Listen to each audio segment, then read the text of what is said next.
So good morning, everyone, and welcome to the Built Heritage Committee meeting of November 6, 2023. I'd like to call the members to order. This hybrid meeting is being facilitated through Zoom and is being held on the traditional territory of the Algonquin-Anishinaabe Nation, the original custodians of the unceded land in which the city of Ottawa is located. We extend our respect to all First Nations, Inuit, and Métis people for their valuable past and present contributions to this land. Members are reminded to submit any motions, visual supports, or declarations of interest in writing to the coordinator at their earliest opportunity. Although the deadline has passed for residents to register to speak and provide written submissions to this committee, residents may still make written submissions to council. The reports considered today will be submitted to Ottawa City Council on November 22nd, 2023. A reminder that if participants are having technical issues with their Zoom connection, they may call in using the backup telephone number provided by the coordinator. I have received regrets from Member Madigan. Could the committee coordinator please call the roll? A reminder to members to unmute themselves when they're called. Councillor Kelly.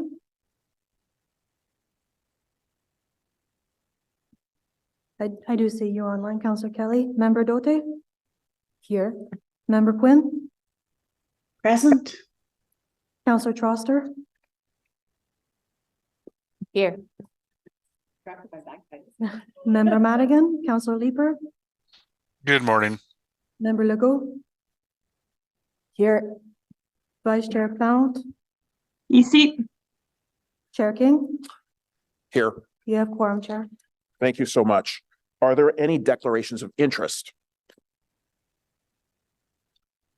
Seeing none, are the minutes of Tuesday, September 12th, 2023 confirmed? Confirmed, thank you. So noting the heavy legislative agenda that we have this week, I'll be proceeding with a consent agenda. Usually that's not my typical approach, but we do have some presentation. We do have some items without presentations and also without speakers. So the first item before us is an application for demolition and new construction at 283-285 McLeod Street, properties designated under Part 5 of the Ontario Heritage Act as part of the Centretown Heritage Conservation District. We did receive correspondence from Heritage Ottawa, and the applicant team is here if needed, if there are any questions, as well as Heritage Ottawa. I just wanted to get a sense from committee whether there are any questions for the team or for Heritage Ottawa. I don't see any questions from committee. I also wanted to ascertain whether Heritage Ottawa needed to speak to this application if it was carried. And I see that they've indicated that they do not need to speak. Is this report carried? Carried. Thank you. So this report will be submitted to the Planning Committee and Housing Committee on November 15th, 2023 for consideration. I do believe we have a presentation on the Hintonburg pumping station, so that item will be held. We do have a presentation and registered speakers for 962 Echo Drive, so that item will be held. We also have an application for demolition and new construction at 110 York Street, a property designated under Part 5 of the Ontario Heritage Act as part of the Byward Market Heritage Conservation District. We only have one registered speaker from Heritage Ottawa, as well as correspondence there. Is it the will of council, or sorry, of the committee to have any deliberation and debate on this item? I see no hands. Does Heritage Ottawa need to speak to this item if it's carried? They do not. So seeing that there are no questions or comments, is this report carried? Carried. Thank you so much. We'll hold 1 Maple Lane as there are delegations. And there is a presentation for the designation of Bronson Center. So we will hold that item as well. And of course, we will hold a Lansdowne 2.0 heritage considerations also for a presentation and for deliberation. So now going back to our first item.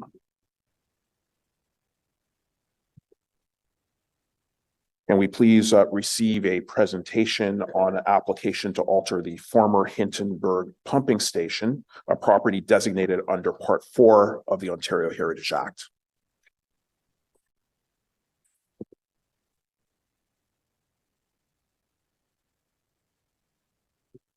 Good morning, Chair and committee members. I'll just, there they are. Today, I'll be giving a brief presentation on an application to alter the former Hintonburg pumping station, a city-owned property designated under Part 4 of the Ontario Heritage Act. Next slide, please. So you may remember that we gave a quick update on this back in April, but this is the application to alter the property now. So the subject property is circled in yellow on this slide. It's located in Ward 15, Kitchissippi, on the east side of Onagum Street, just north of the Kitchissippi-McCann and south of Lemieux Island. It is a key feature in a network of destinations along this section of the Ottawa River. That includes the Lemieux Island filtration plant and the Chief William Commanda Bridge, which was recently rehabilitated as a mixed-use path between Ottawa and Gatineau. Next slide, please. The former Hintonburg pumping station is located on the property. The building was originally constructed in 1899 as a 1.5-story limestone structure with a gable roof and an open veranda to facilitate water service to the village of Hintonburg.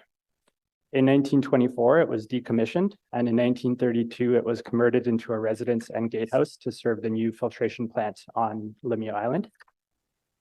And in August 1987, the regional municipality of Ottawa-Carleton completed restoration work to the property and designated it under Part 4 of the Ontario Heritage Act, with intention of eventually adapting it. But unfortunately, in 1989, the building was severely damaged by a fire, and it has remained exposed to the elements since then.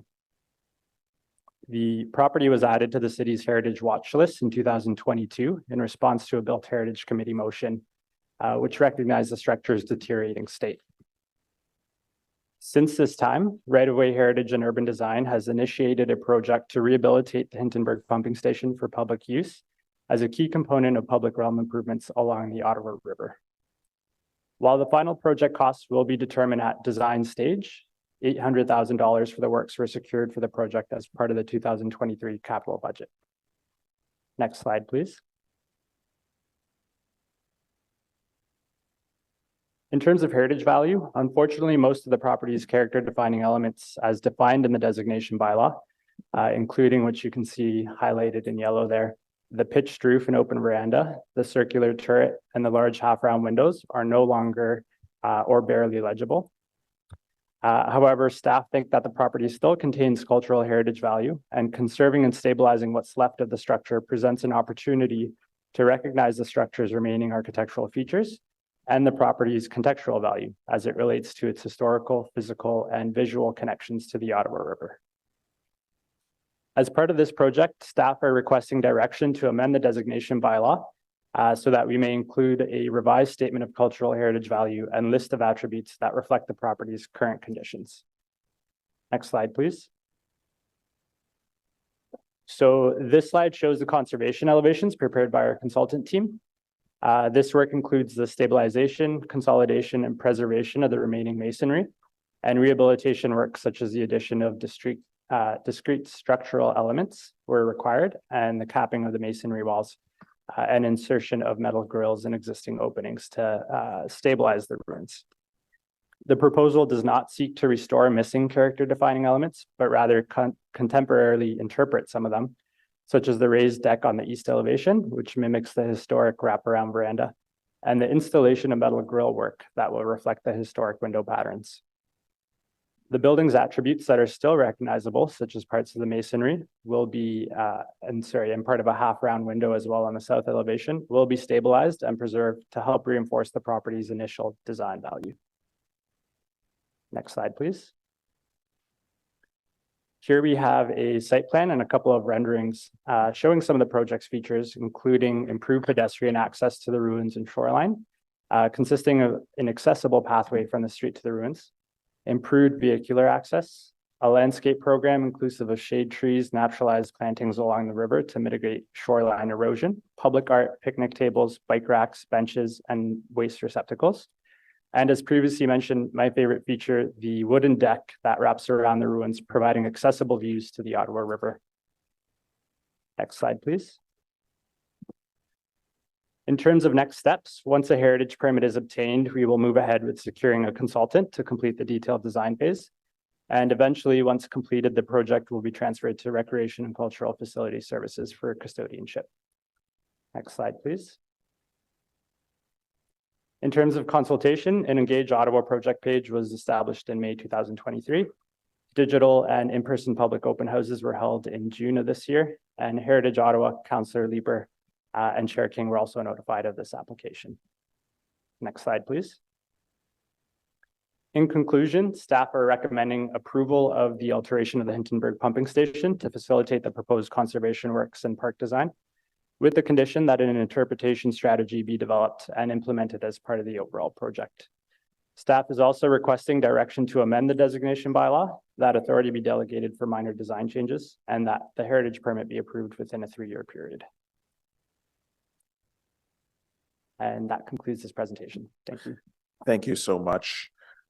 We did receive correspondence on this file from both Heritage Ottawa and the Hintonburg Community Association. We also have Heritage Ottawa registered to speak. I just wanted to ask once again whether Heritage Ottawa cares to speak on this item, if it will be carried. And they've indicated no. So they have indicated no. Did you want to ask a question of Heritage Ottawa, or is your question for? Okay, perfect. So we will just move on to questions for staff. Member Legault. Yeah, I think this is a really exciting project, and great to see that the City of Ottawa is really trying to conserve what's left of the pump station. Just two comments about the actual form that it's taking. I think the gable end, I saw in that elevation that they're going to be dismantling it. It's kind of unfortunate, right? Because the actual language of the building will be lost. Like in every view that you guys have of it, you see that gable end. The roof is gone, of course, but there is precedent of keeping a gable end in a ruin like that. One project I can think of is in Crow's Nest Pass in Alberta. It's a provincial historic site called Lech Colliers. And you'd have to introduce steel into the building, but I think the legibility of what this previously was would speak more to the original form of the structure. So I know it's going to be more expensive, and they're going to have to hire a structural engineer. It's not easy, but I think it might be worth it. The second comment is there's notes about adding buttresses. Those buttresses, it should be a different material than the actual, I'm not sure if you guys are trying to redo those buttresses in the same materiality of the masonry, but those should be definitely distinguishable from the original fabric of the building. Otherwise, I think it would be lost and confused, you know, the legibility of it when you're actually in the space. So, and then I guess my third comment, and this is always a very challenging thing because you don't know how the public is going to react to the site, right? When it's actually open, but graffiti and vandalism is always a really big issue with these places. So whatever you can do to mitigate that, like perhaps really try to highlight the historic importance of this building, create an education campaign so that people feel a connection to the place. And then you know, in speaking to masonry experts, I think there's some things that you can do beforehand to be able to easily remove graffiti afterwards. So, but I would say that my most, I guess, important or my strongest recommendation is really to try to preserve that gable end. Yeah. Thank you. Thank you so much for those comments. I see that the ward councillor has his hand raised. Councillor Leeper. Thank you very much. Sorry, can I just ask staff to reply to Member Legault's comments with respect to maintaining those gable ends? Sure. Is that within the realm of possibility? So it is something that our structural engineer in the concept phase determined was unfortunately beyond repair. Notwithstanding, we are in the process of getting the final consultant for the final design and construction phase. So that's certainly a note that we can pass on to them that it's a feature that has importance. But I can't confirm at this point whether or not it is feasible or not. I don't think there is, but is there anything we're passing today that would preclude making that change if it's feasible? Through you, Chair. No, there isn't. No. Okay, thanks.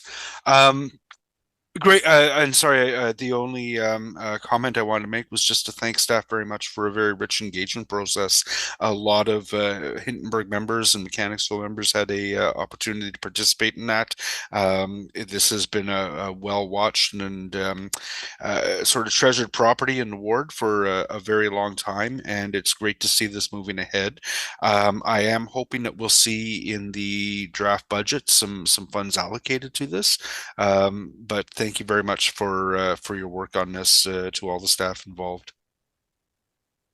Thank you so much, Councillor Leeper, and I'd like to echo those sentiments. Thank you for the hard work. Are there any other questions or comments from members? Seeing none, is the report carried? Carried. Thank you so much. This report will be submitted to Ottawa City Council on November 22nd, 2023 for consideration. Our next item before us is designation of 692 Echo Drive under Part 4 of the Ontario Heritage Act. There is a staff presentation. Good morning, everyone. I'll just wait for the slides to show up.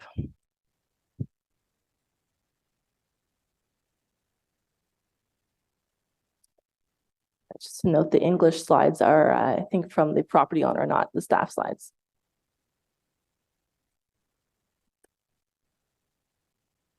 And we're just awaiting the staff slides.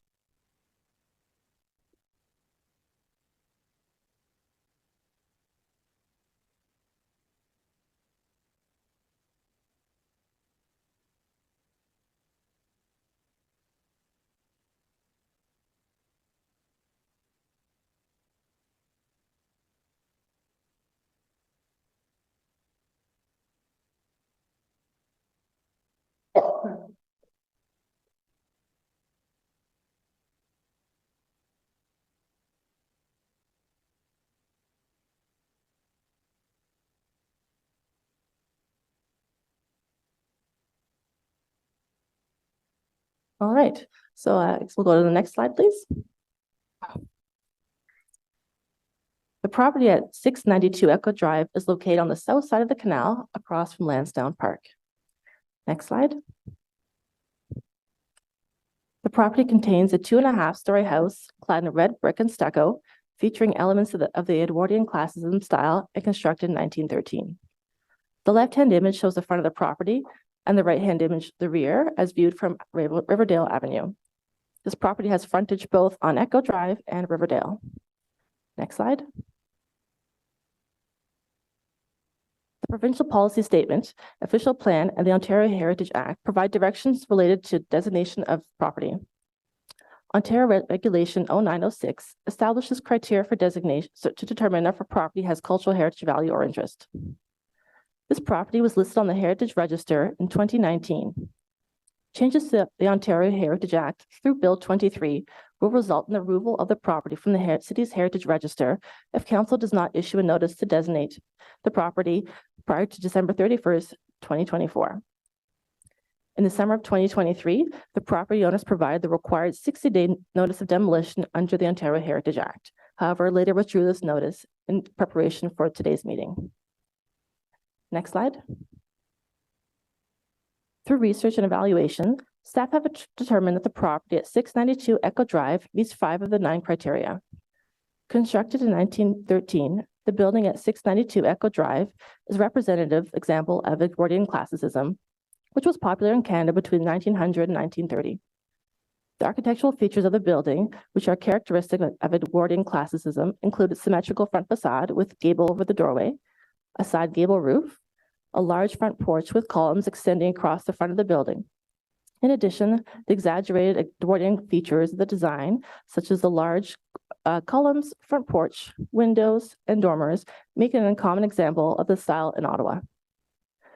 The building is directly associated with Samuel T. Bastido, an Ottawa resident and well-known provincial and national public servant, who was the first resident of the house beginning in 1913. Bastido served as the private secretary to the former Premier, Sir Oliver Mowat, the Deputy of Ministry of Fisheries in Ontario, and held a prominent role as the superintendent for the Department of Annuities during the time he lived at the property. Bastido was a champion of the short-lived but influential Canadian Annuities Program, which was the first federal program established to encourage Canadians to financially prepare for their retirement through the purchase of government annuities. Though the program did not ultimately succeed in its goals, it marked a shift in the development of social legislation in Canada and led to the later development of the Canada Pension Plan. Bastido lived at the house until his death in 1926. The following year, his wife and daughter sold the property. Next slide, please. The property has associated value as part of a historic residential neighborhood, which is inhabited by members of Ottawa's elite from the early 20th century. Developed out of the estate of Colonel George Hay, and Hay was the president of the Bank of Canada and a prominent local politician. The land between Bank Street and Riverdale Avenue was subdivided after Hay's death in 1911, and the lots in the area were large enough for through lots than those which on the south, which had been subdivided earlier, reflecting the development of this street as an affluent enclave. Forming the southern edge of the Rideau Canal near the Bank Street Bridge, the property yields information about the growth of the city in the early 20th century and the expansion of the neighborhoods outside of the downtown core. This property is an important part of an intact streetscape of the late 19th century and early 20th century residential buildings. Next slide. As one of the earliest properties in the 1911 subdivision immediately adjacent to the Rideau Canal, a National Historic Site, a UNESCO World Heritage Site, the property is physically, visually, and historically reflective of the transition of the Rideau Canal from its original military and commercial use towards a passive recreation and associated development of the residential uses along the waterway and scenic driveways. Next slide. Numerous heritage attributes have been identified, which relate to its Edwardian classicism architecture. These include the symmetrical plan, side gable roof with 3 shed roof dormers, rectangular window openings and stone sills, red brick cladding, stucco in the gable ends, porch columns and bay windows, large porch with pedimented supported by limestone piers and knee walls, main entrance with symmetrically arranged wooden door and side lights flanked by bay windows, red chimney, and exposed rafter tails. Next slide. In terms of consultation, the property owner is aware of the proposed designation and is not supportive. Both Heritage Ottawa and the Old Ottawa Ottawa South Community Association were notified of the proposed designation, as was the ward councillor. Next slide. Property at 692 Echo Drive meets 5 of the 9 criteria outlined in Regulation 0906 for designation under Part 4 of the Ontario Heritage Act. Staff recommend that Council issue a notice of intention to designate the property under Part 4 of the Act. Thank you.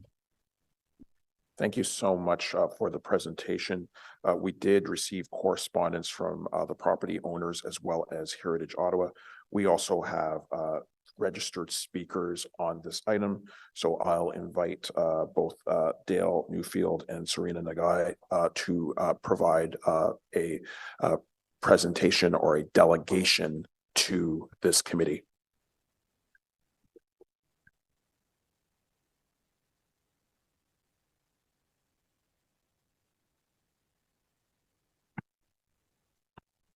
Hello, everyone. Thank you so much, and you have 5 minutes.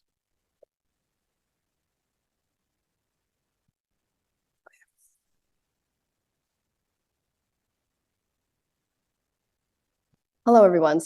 My name is Serena.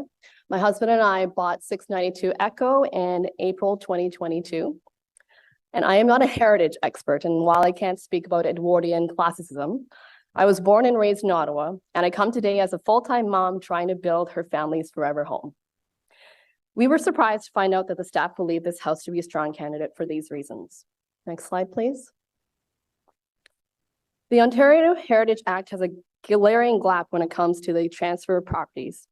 Unlike a heritage designated home, a home on the registry does not have anything on title. In Ottawa's housing market, there's no time or ability for a non-expert homeowner to know everything. We were in a multiple offer scenario and had to trust title search and disclosures of the owner, neither of which included anything about heritage limitations. Thankfully, we found out about information about the heritage register ourselves and believed we had done our due diligence in reaching out to the city before and after the purchase. Before we purchased the property, we inquired via 2 separate architects about the heritage status. One architect spoke with Leslie Collins, a program manager of the heritage planning team, indicating the property was not likely to be designated. After the purchase of the property, our architect also reached out to the city about zoning and planning. In good faith, we would have expected heritage staff to prioritize designation or at least reach out to start a dialogue after multiple inquiries about new development on this site. Next slide. The current house has almost no updates to address critical health and safety issues, including asbestos and lead, knob and tube wiring, lead water supply, galvanized steel pipes, mildew, mold, structural sagging due to improper footings below the load-bearing walls, frozen pipes, and extensive ice dams falling above the entrances during winter. The designated substance report recommended that no one enter the entire premise without a respirator and that the basement not be inhabited. Further, the inspector stated this, and I quote, that this was the worst house he has seen in Ottawa in terms of the amount of hazardous containing materials. Next slide.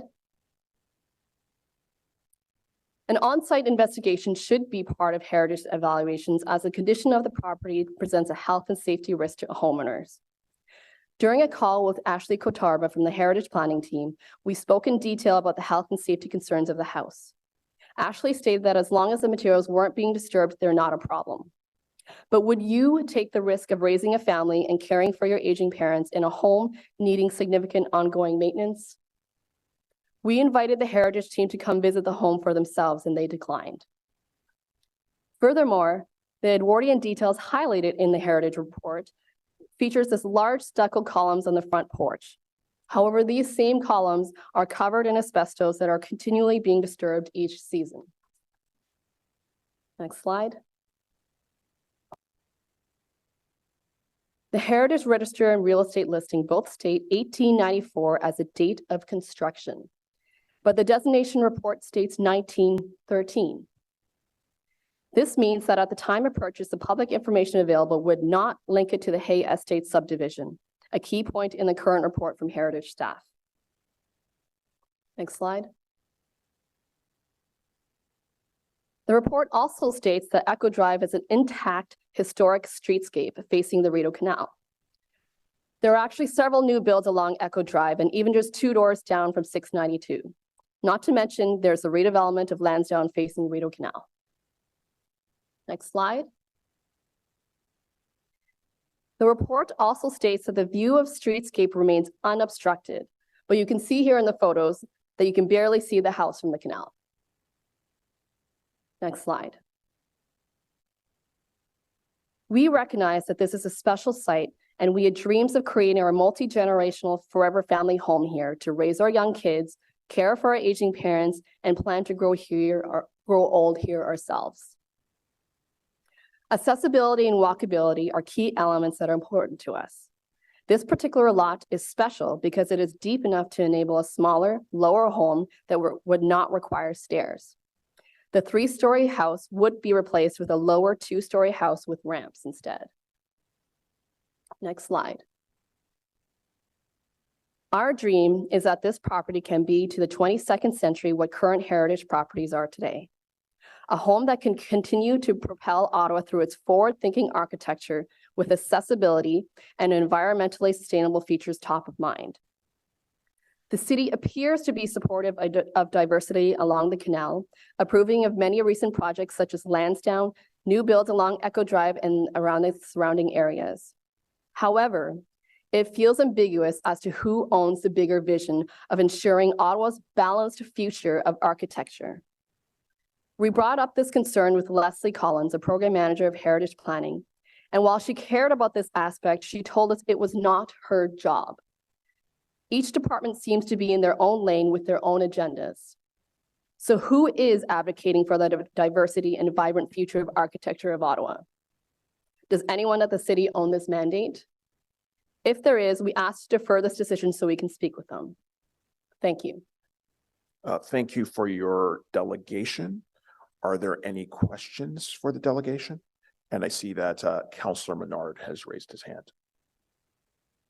Thanks very much, Chair. Thank you for being here. I just wanted to ask a question about your intent when you bought it. So the intent was to demolish the home when you purchased it. That's right.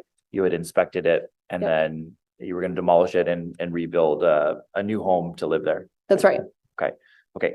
And when you were in the home, just I guess doing your due diligence, the reason why you were looking to demolish was the state of the home, like the condition inside. That's right. Was there structural issues as well, or was it mostly just the asbestos and that sort of thing that was? Yeah, the DS report did mention structural sagging due to like the improper load-bearing walls. So there are some structural issues. I can't speak in detail about how much that is. Yeah. Okay, thank you very much. Yeah. Thank you. Member Dote. Sorry, just your mic, thanks. Chair, oh, there we go. Thank you. I have a question for the staff.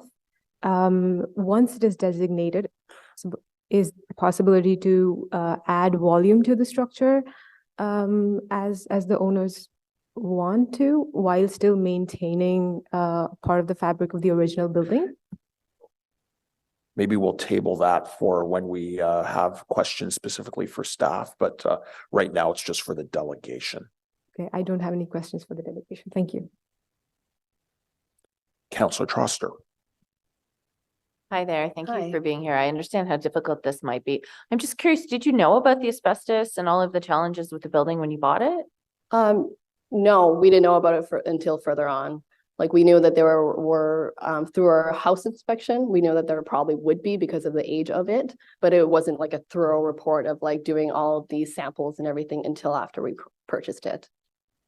Okay, so you bought the property with the intent to demolish from day one? Or? Yes, and we knew that there would be like positive results from that, but we didn't do the report until after.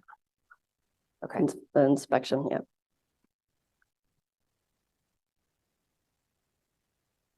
Thank you so much. I don't see any other. Oh, sorry, Member Legault. Yeah, would you, I guess knowing what you know now from the heritage report, proposing that this be a designated property, would you consider perhaps retaining some of the heritage character of the place, or is that? I mean, to the right homeowner, I think that would be a possible solution. I'm not sure. We haven't really discussed that in further detail with Heritage, but it's just not what, it doesn't really solve what we need for our family. Right. Because my parents are in their like late 60s. My partner's parents are in their 70s. Like You want just having all those there, it's not really what we had in mind for our forever home. Right. So it doesn't really solve what we had intended Okay. build for our family. Yeah. So accessibility is a really big issue in heritage. And I mean, I'm not here to convince you of anything. I just, this is an ongoing issue at all of our national historic sites, and there are solutions. There are ways around this. you have to use creativity, but there is room for that change and that growth. And from what I heard in terms of the report, all of the character defining elements are really on the exterior of the building, meaning that a lot of the interior can really be gutted. I know that might be sort of heartbreaking for you to hear that, you know, because you probably have a vision of just clearing the land. But yeah, I'm sorry to hear that this is happening to you. I can understand that it must be frustrating, especially if you don't have a passion yourself for heritage. So yeah. Thank you for those questions and comments. I don't see any further questions for the delegation, so thank you so much for appearing today. We do have another registered speaker, Paul Carriok, so I'd like to ask him to come to the front table and to provide a delegation to our committee.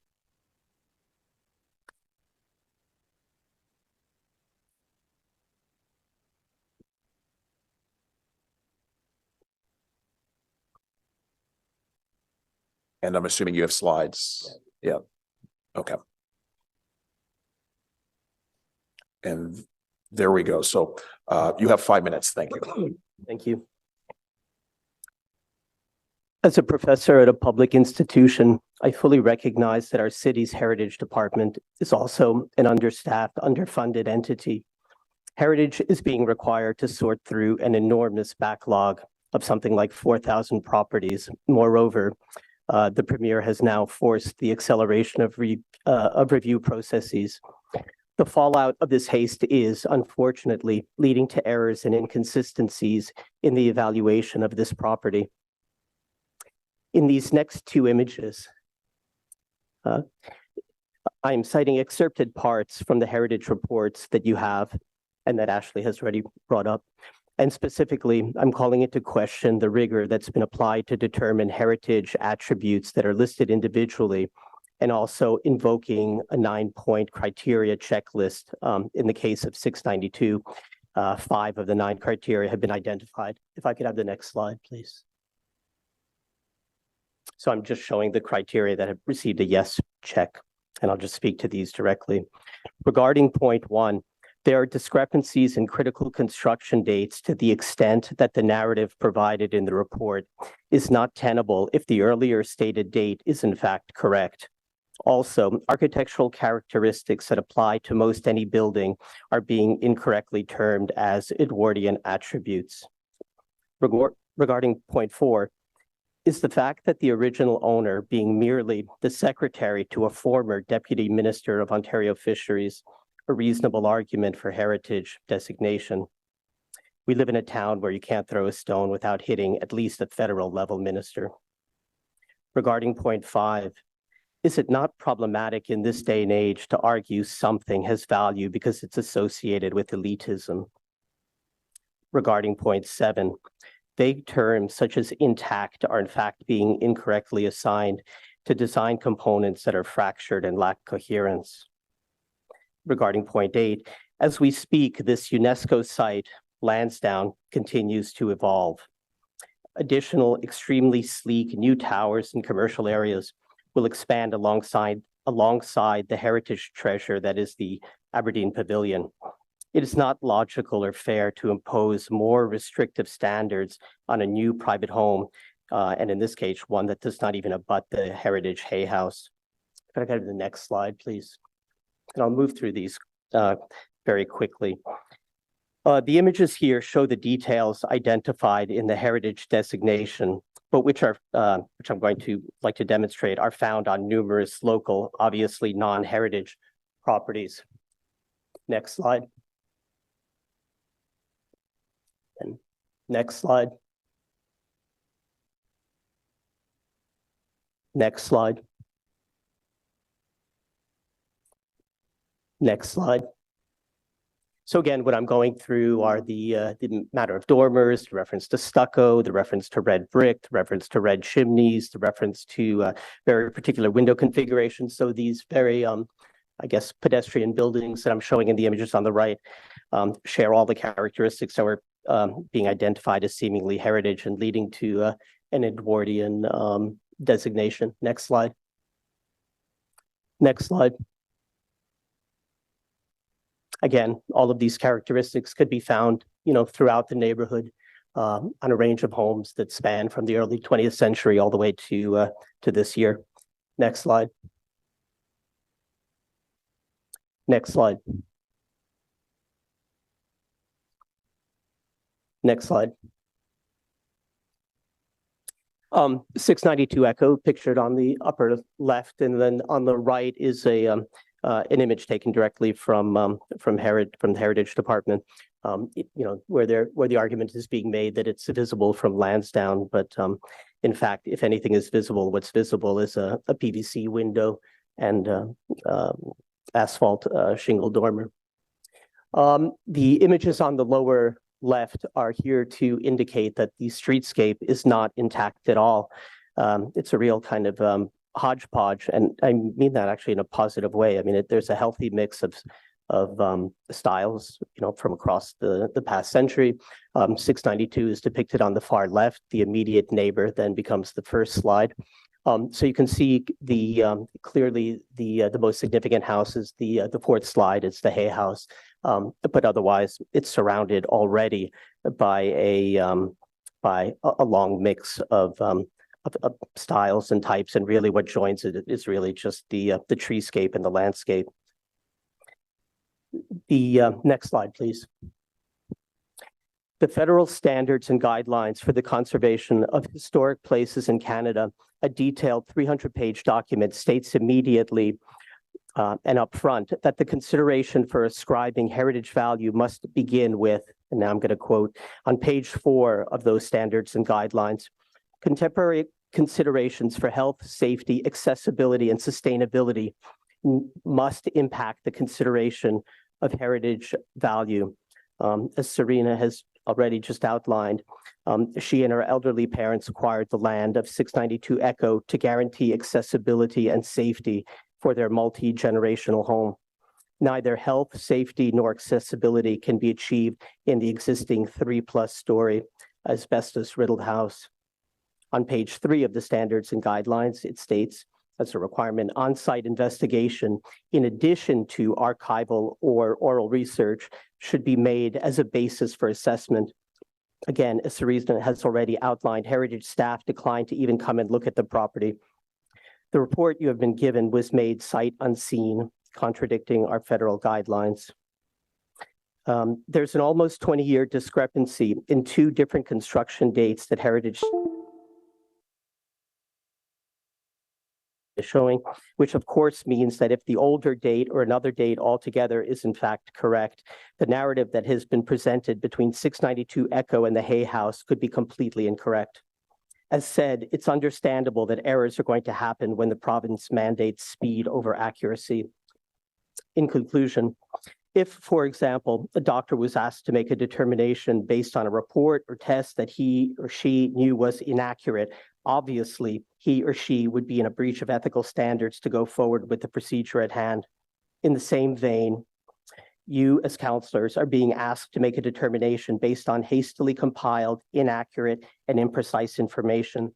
Is it ethical just to keep moving forward? Thank you. Thank you so much for your delegation. Are there any questions for the delegate? And I see that Member Quinn has raised her hand. Yeah, I'm sorry. I think what I really want to do is put my question to the to staff. So I apologize. Okay. I'll put my hand up afterwards. Thank you. Not a problem. So we'll table that for questions. Otherwise, I don't see any questions. So thank you so much for your delegation. And we do have Hunter McGill also registered from Heritage Ottawa. He is indicating that he does not need to speak. So does the committee have any questions for staff? And we saw that Member Quinn had raised her hand. Thank you, Chair. Yeah, I would just like to ask staff to give them the opportunity to respond to the points that Mr. Carriuk raised. If they have as quite strong statements challenging their conclusions that they've drawn. And I just am interested to hear their thoughts. Thank you. For you, Chair, I think one of the questions that is probably on most people's mind is the date discrepancy. The date of 1894 that was on the Heritage Register listing was done back in 2017 when staff were doing a survey of the entire city. It was not possible to do individual research by building, so we were relying heavily on a database, which we now know is incorrect, an internal system that we have for tracking building permits. And in that system, the date of 1894 was listed there. So that's what was carried forward to the Heritage Register. Upon receiving this 60-day notification for demolition, more research was undertaken for this property, looking at city directories, also fire insurance plans, and it was determined that that date was incorrect, and 13 rather was the actual date that the first tenant lived there. Before that, the building did not exist. Thank you for clarifying that. Were there any other points in terms of the Edwardian classicism? I saw that Mr. Carriuk posted a number of photographs of residences which he believes represent elements identified in your report. I would personally question those examples that he brought forward as being anything close to Edwardian classicism, but did you have any comments there? The attributes that we identified that we think are exemplary of heritage classicism, red brick, central massing, the large scale volumes of each of those features. I think we stand by our assessment that's an Edwardian classicist building. Okay, so you're comfortable with your determination. Yes. Thank you. Yes, and maybe if I could just add something through you, Chair. I think one of the challenges of the slides that were presented by the delegation is that they took the various individual attributes, so red brick or stucco or whatever, and parsed them out. It's the collection of the whole of the pieces that make this an example, a representative example of that Edwardian classicism. I think the other point that needs to be clarified is the association with Samuel Bastido. The delegation pointed out that, perhaps it wasn't important that he was just deputy secretary to the Ontario Minister of Fisheries at the time. That is not why we really attributed value to him. We attributed value to him for his role in Ottawa as the superintendent of the Department of Canadian Annuities, which really speaks to that early 20th century transition to more social programs in Canada, the early retirement programs, and eventually the Canada Pension Plan, which obviously is a very important part of Canadian society today. So yes, he was a public servant. He was a sort of pseudo politician at times. And I completely agree with the delegation that, you can't throw a rock without hitting someone of that ilk in Ottawa, either 100 years ago or today. No offense, councillors. But his role in the federal government was quite interesting in terms of the long lasting implications of the work that he did. Thank you very much. Thank you, Member Quinn. Councillor Troster. Thank you so much, Chair. I was wondering if staff could speak to some of the process issues that the delegates spoke to, that when they purchased the property, they were told that it was likely not to be designated. It seems that there was a communications gap here that may have impacted their decision to purchase the property or to try to demolish it. So I'm wondering if you could speak to that. Thank you. So I'll speak to this, Chair, as I was the person referenced in the delegation. Basically, when a house is for sale that is on the Heritage Register, my team receives many, many calls. We receive calls, we receive emails. What's the status of this building? As a general rule, we write back or we respond and we say, this is listed on the Heritage Register. Here's the process. Here's why we think, council has determined that this building may have cultural heritage value. I have no record in my phone records of having a phone call with the architect that is listed in the delegate's submission. I have many phone calls with that architect, many conversations. But as you'll see in the email correspondence that was submitted, he even acknowledges to the property owner that they have to submit the application in order to get a proper response from the city. And while I sympathize with the delegation that, you know, they made inquiries, they were told it was on the register, and in their mind, the city should have expedited the designation process.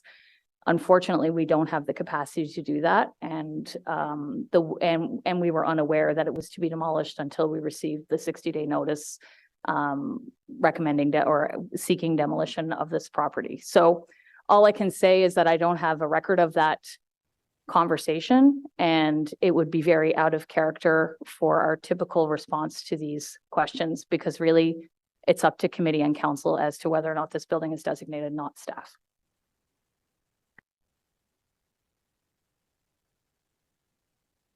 Thank you so much, Councillor Troster. Member Legault. I guess this actually should be just for the record. I think that the delegation, when he spoke to page 3 and page 4 of the standards and guidelines, there's a bit of a misinterpretation of that. The standards and guidelines are for properties that have been designated a heritage property. And those quotes are taken from the first step of developing a strategy for conservation of a property in the understanding phase. So I don't think that anywhere in the standards and guidelines would we be encouraging full demolition of a building. So I would just like to kind of stick up for you guys a little bit there, and also just reiterate what Leslie Collins was saying, in that the argument was really separating out different components of the character defining elements of this building, which it got points from 9 different categories. So it's the sum of its parts that makes it of value. And I mean, any red brick house in the city of Ottawa does not classify for a designation. So we should respect that. We should respect the sum of all of these attributes. Thank you, Member Legault. Member Dote. I have a question for the staff. Once the property does get designated, does it stop the owner from adding any or making any modifications or adding more volume to the structure? Because I remember that when the delegation was talking about this space, they said that was deep enough to be able to turn that into a 2-story volume. Would they be able to add that to make these accommodations that they need for their family? Should this property be designated, it would be subject to a heritage permit through the Ontario Heritage Act for the alterations. The interior has not been included in the list of attributes, so any interior modifications could be done with the appropriate building permit. We've, as far as the attributes go in the rear, we've left those out purposely so that modifications could happen at the back. It is quite a deep lot, so there would be a permitting process. We'd be looking at impact to the heritage resource and the attributes should it be designated and an application come forward for alteration. Thank you so much. Are there any other questions? Councillor Menard. My apologies, Chair. I just wanted to pick up a little bit on that too. So if it is a formal designation, do you anticipate there could be major renovations inside and potentially out? I often see, window replacements, some changes to some of the gutters associated with gables. Is there something that could change drastically from how the house is situated right now on the interior and the exterior? Building permits would be required for interior work. So as I think I mentioned earlier, it could be completely gutted and we would have no oversight over what happens on the inside. As far as the exterior goes, just a regular heritage permit for eaves trough gutters, that could be sort of a maintenance item that we don't have too much oversight for, other than placement and the coloring. Other items, maintenance can be done without a heritage permit. We would permit potential additions depending on where they're located and the impacts to the heritage attributes of the property. Okay, thank you. Thanks. Thank you so much, Councillor Menard. Are there any other questions of staff? Seeing none, I'd just like to comment that while I do sympathize with the property owner in terms of the complexity of the challenges around the process, I think it is important to note that the house has met the criteria of historical significance and associative value. Those have been established, and the property meets 5 of the 9 criteria outlined in Ontario Regulation 9.6 for designation under Part 4 of the Ontario Heritage Act. This is what we're considering today. There are always challenges with process, but I do get concerned when we start to see the borderline denigration of our professional staff. Frankly, the staff has a high level of education. They are registered planning and heritage professionals, and they undertake their best efforts professionally to bring reports before this committee. So at this point, are there any other comments on this item? Seeing none, is this report carried? Carried. Thank you. This report will be submitted to Ottawa City Council on November 22nd, 2023 for consideration. The next item in front of us is application for demolition and new construction at 1 Maple Lane, 1112 Lisgar Road, a property designated under Part 5 of the Ontario Heritage Act as part of the Rockcliffe Park Heritage Conservation District. Can staff please provide a report? Just waiting for the slides again.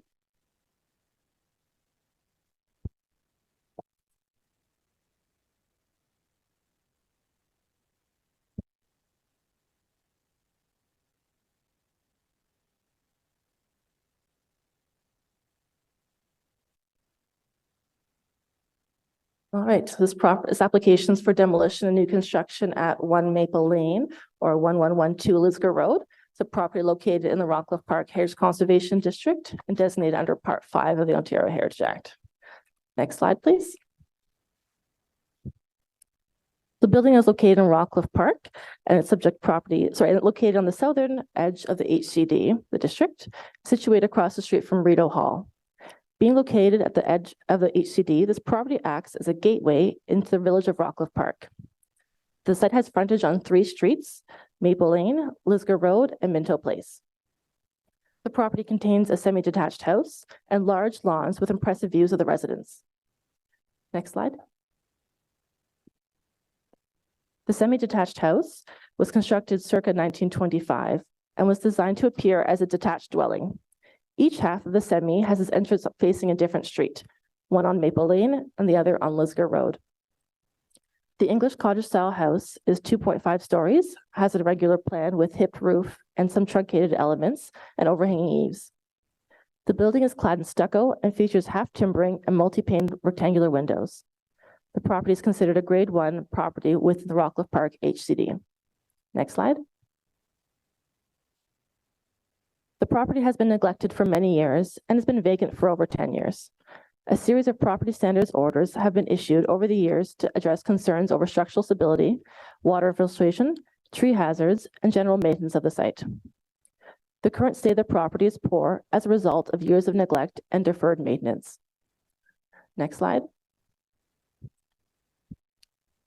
Due to its condition, the property owner is requesting demolition of a Grade 1 house.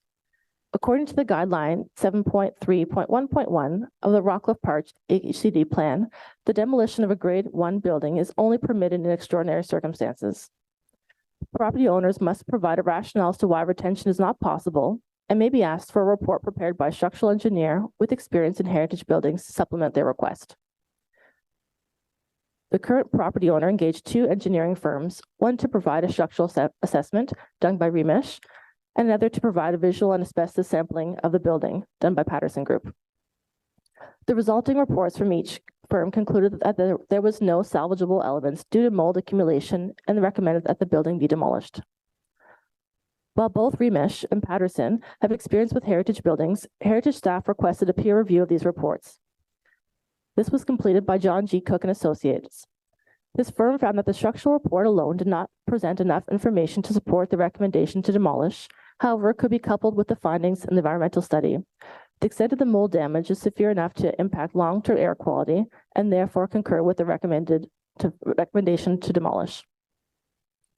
Heritage staff subsequently requested John Cook to conduct a site visit and update the report with the findings. The report found that the large portions of the exterior walls and roof could not be saved due to extensive water damage, and that the timber structure is believed to have mold present. Furthermore, there are significant issues with the building foundation, which would require full replacement. The report concludes that balancing the structural work required for the roof, walls, floors, and foundations, and the additional mold remediation work against the heritage value of the exterior walls, our recommendation is that the retention of the exterior walls is not realistic. Next slide. The proposal includes the construction of a new semi-detached residence. The house would be positioned in the same location. However, the footprint would be enlarged on the rear and the sides. Similar to the existing house, each half of the semi-detached would face a different direction. Next slide. The proposed building is inspired in style, form, and location by the existing house to be demolished. The house would appear as one volume. However, a two-story separation will be introduced to separate one half from the other. Here, the front is the maple side, so the maple elevation, and the rear elevations. Next slide. And here are the side elevations. So one on Lisgar, which is the left-hand image, and the right is on Minto Place. Next slide. The new house will be clad primarily in white painted brick with accents of wood shingles in the gable ends. Next slide. Several positive design moves have been incorporated into the proposal to achieve compliance with the new construction guidelines outlined in the HCD plan, thereby mitigating the impact of the demolition on the HCD and contributing to its cultural heritage value. Some of the proposed building design elements include maintaining a similar siding as existing building, ensuring the current character of the landscape is preserved. This includes the retention of the expansive lawn at the front corner of Maple and Lisgar, which is a priority for this gateway property. The height and mass, which is inspired by the existing form.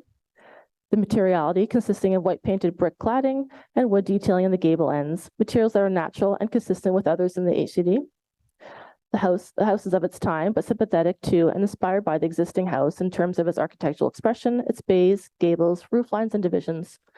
And finally, maintaining the same orientation of the house, including front entrances and driveways.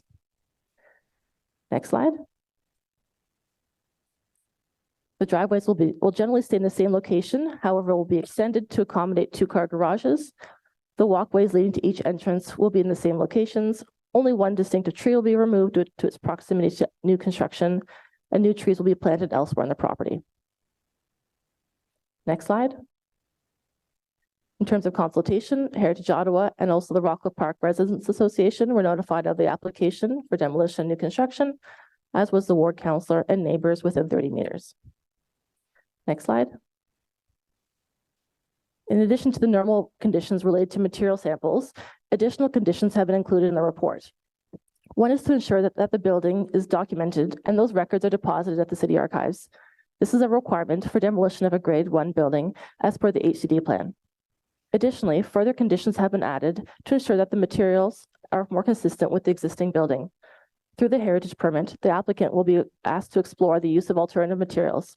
And finally, a landscape plan has been requested. A final landscape plan has been requested prior to the building permit to ensure the preservation of the existing character of the property. Thank you. Thank you so much for the presentation. We did receive correspondence from Heritage Ottawa and the Rockcliffe Parks Residents Association, and we do have a number of speakers registered to provide delegations, including the applicant team. So I didn't know if anybody from the applicant team wanted to provide a presentation.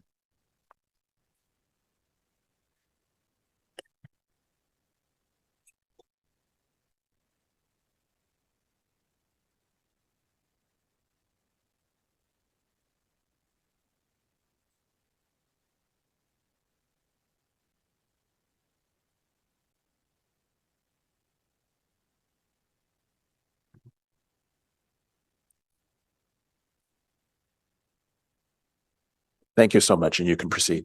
Thank you, Mr. Chair. Todd Ducker from Hoban Architecture. And I'm joined by John Stewart, who is our heritage consultant on the file.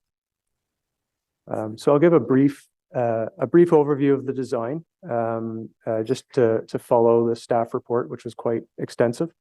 Our firm was tasked with envisioning the future of the site in light of the engineer's reports that indicated the existing structure needed to be demolished. And so our approach to the design was to, next slide, please.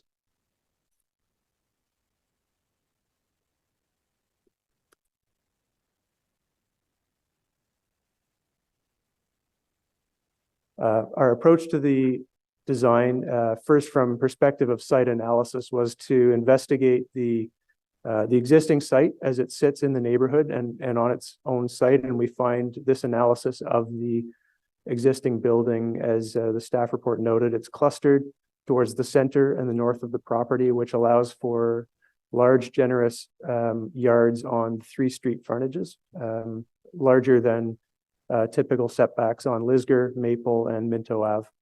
Next slide, please.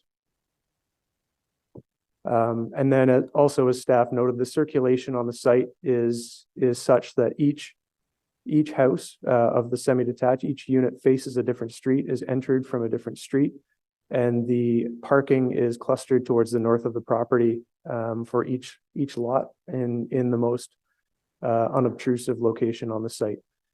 These images give a sense of the existing building in its context, and one thing that we notice is the prevalence of landscaping, both through large hedges and trees, that create the character of the neighborhood, and the house is really a backdrop to a very prominent landscaped front yard. Next slide, please. Further analysis of the physical building itself, looking at various fascia and eave conditions, as well as a pattern of dark punch windows prevalent throughout the house, and as the report noted, typical white cladding throughout. Next slide, please. Just a few images here that give a sense of the broader context and how the house sits in its location. And as noted, the context is such that there's very prominent landscaping as the foreground of the site, that's facilitated by the large setbacks on all 3 street sides. Next slide, please. This is a view from Maple Lane, which is the front of one of the houses, and there's a large hedge which likely needs some maintenance, but the small walkway can be seen through the hedge leading to the front door of one of the homes. Next slide, please. A view from the corner of Maple and Minto, and again, the hedge creates a very privatized yard where the landscaping is the prominent street presence, and the house is barely visible over top of the hedge. Next slide, please. And this is the view from the corner of Lisgar and Maple, which is really the one prominent view where the house is clearly visible from the street.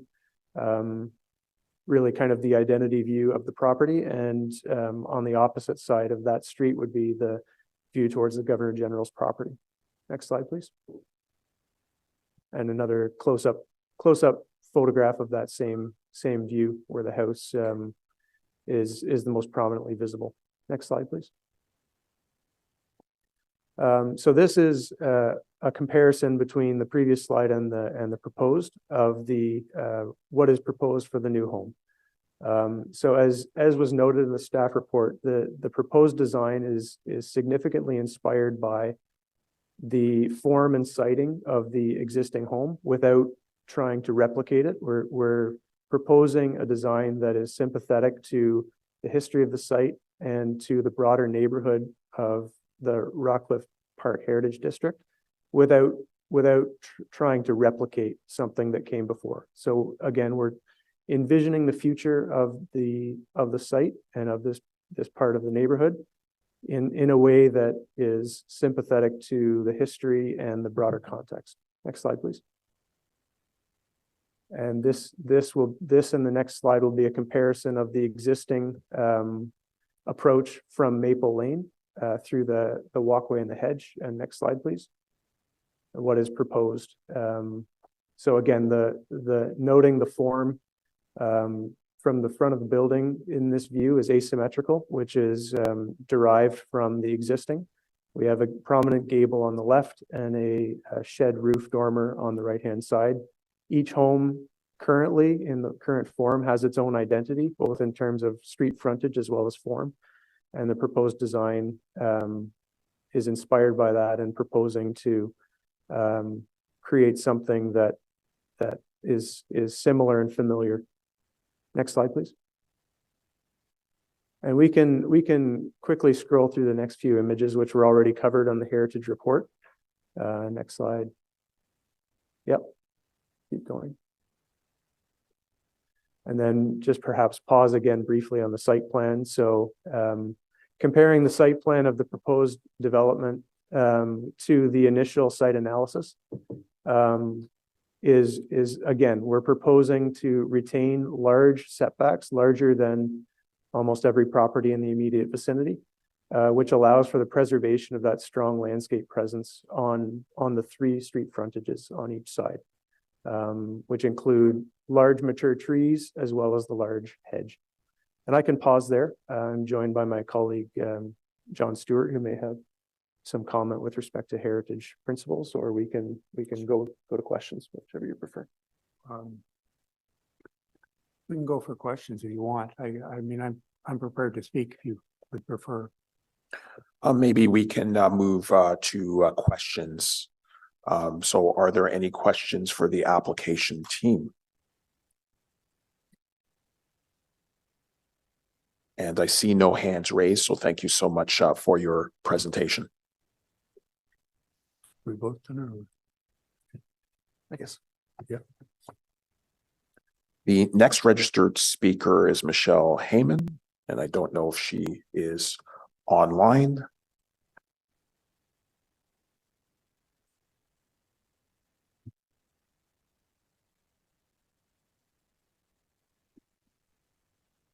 Hello.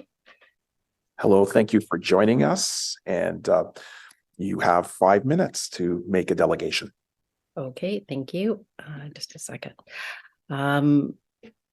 Oh dear, I apologize. Hello, my name is Michelle Heyman, and I am Heritage VP for the Rockcliffe Park Residents Association Heritage Committee. I'm sorry I could not be there today. I had to unexpectedly travel for family reasons. The committee does not support the demolition of this grade 1 house, nor the proposed new development. This application is an egregious example of demolition by neglect. This Tudor revival style house was constructed in about 1925. It is among the most important heritage structures in Rockcliffe and is a local landmark. The property is located across from Rideau Hall and acts as a gateway into the village. It has frontage on 3 streets, as we've heard, and is surrounded by other significant grade 1 homes. The Heritage Committee is dismayed that this historic house has been so badly neglected for so long that engineering reports and heritage staff recommend that there is no option but demolition. As you know, this is a method used by some owners and developers to circumvent heritage protections. The Rockcliffe Park Heritage Plan is designed to strongly protect grade 1 houses. Demolition can only occur very rarely. It will only be permitted in extraordinary circumstances, including but not limited to fire or natural disaster. None of these apply in this case. To prove demolition by neglect is to set precedent. It would encourage others to follow a course of calculated neglect. It is a startling fact that of the 33 buildings on the Heritage Watch List, 10 of the 33 are in Rockcliffe. Why has the city's Heritage Watch List failed to prevent demolition by neglect? The staff report states that a series of property standards orders have been issued over the years. So why is the building now being recommended for demolition? Did the owner not follow the orders? Did the city not enforce the orders? What happened? Heritage staff states that this is essentially demolition by neglect. The current owner was not responsible for the many years of neglect, and that by the time they took possession, it was already in an advanced state of disrepair. We respond by saying, buyer beware. The current owner developer knew what they were getting into. This is no excuse. It does not matter that the owner was not responsible for the initial neglect. They are responsible for the last few years of ongoing neglect. It is also understood that new owners assume the same responsibility as the previous owners. They are still responsible for maintaining property standards. The system has utterly failed to achieve one of its main goals, which is to stop demolition by neglect. This should not be allowed. The property standards bylaw under Section 102C permits penalties as high as $100,000. Was there ever a penalty charged? If not, the owner should be held accountable. Otherwise, there is no consequence to this behavior. On the contrary, the developer is financially rewarded by being allowed to replace the neglected home with a new, much larger home in order to extract the greatest profit, all at the detriment of the heritage character of Ottawa. At the very least, the proposed redevelopment of the property should be required to strictly follow the provisions and intent of the Rockcliffe Park Heritage Plan and property standards bylaws under Section 92. It does not and therefore should not be approved.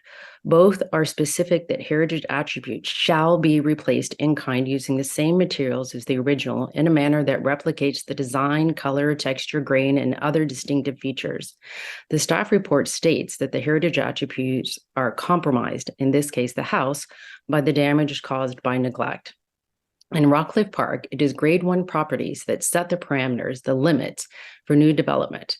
When an existing grade 1 property is itself destroyed by neglect, the new development should strictly conform to the parameters of the destroyed home. Otherwise, demolition by neglect will be encouraged by paving the way for building larger and larger home, which erodes the heritage attributes of Rockcliffe Park. Instead, the footprint will be enlarged on the sides and rear, which results in increased mass. This, along with increased overall hardscape, serves to significantly erode green landscape, a key heritage attribute of Rockcliffe. In this case, the large lawn is described by staff. Heritage staff consider the R1 provisions as guidance to support the policies in the HED plan. The rear yard, which should be 11 meters according to the R1C, will be reduced to a mere 1.5 meters and 1.32 meters respectively for each of the houses. The side yard setbacks have been reduced by almost 4 meters on one side and 2.5 on the other. How then is the current character of the landscape preserved, as heritage staff says it is, when 3 of the 4 setbacks of the property are reduced? The heritage survey sheets describe the gable shed, jerkin head roofline, the generous overhang eaves, the arches, the bay windows, the chimneys, the half timbering and stucco of the Tudor revival style, wrought iron gate, and large yard of the current grade 1 home as important heritage attributes of this property. None of these heritage attributes form part of the proposed design. The only 2 vague architectural design features that remain in the application are the asymmetry and the irregular plan of the structure. Heritage staff state that the replacement building is consistent with the existing building's siting, form, and materials and is sympathetic to the natural and cultural environment. While the siting may be similar, we would like to understand how the proposed larger form, which is missing many key architectural heritage attributes and uses none of the same materials, can be considered consistent with the original structure. Also, by having significantly reduced green landscape, we do not agree that the proposed structure is sympathetic to the natural and cultural environment. We respectfully request that neither the demolition nor the structure be approved. Thank you for your time and consideration. We look to you to please help us. Thank you. Thank you so much for your delegation. Are there any questions? Seeing none, thank you so much. The next delegate on our registered speaker list is Scott Hetherington.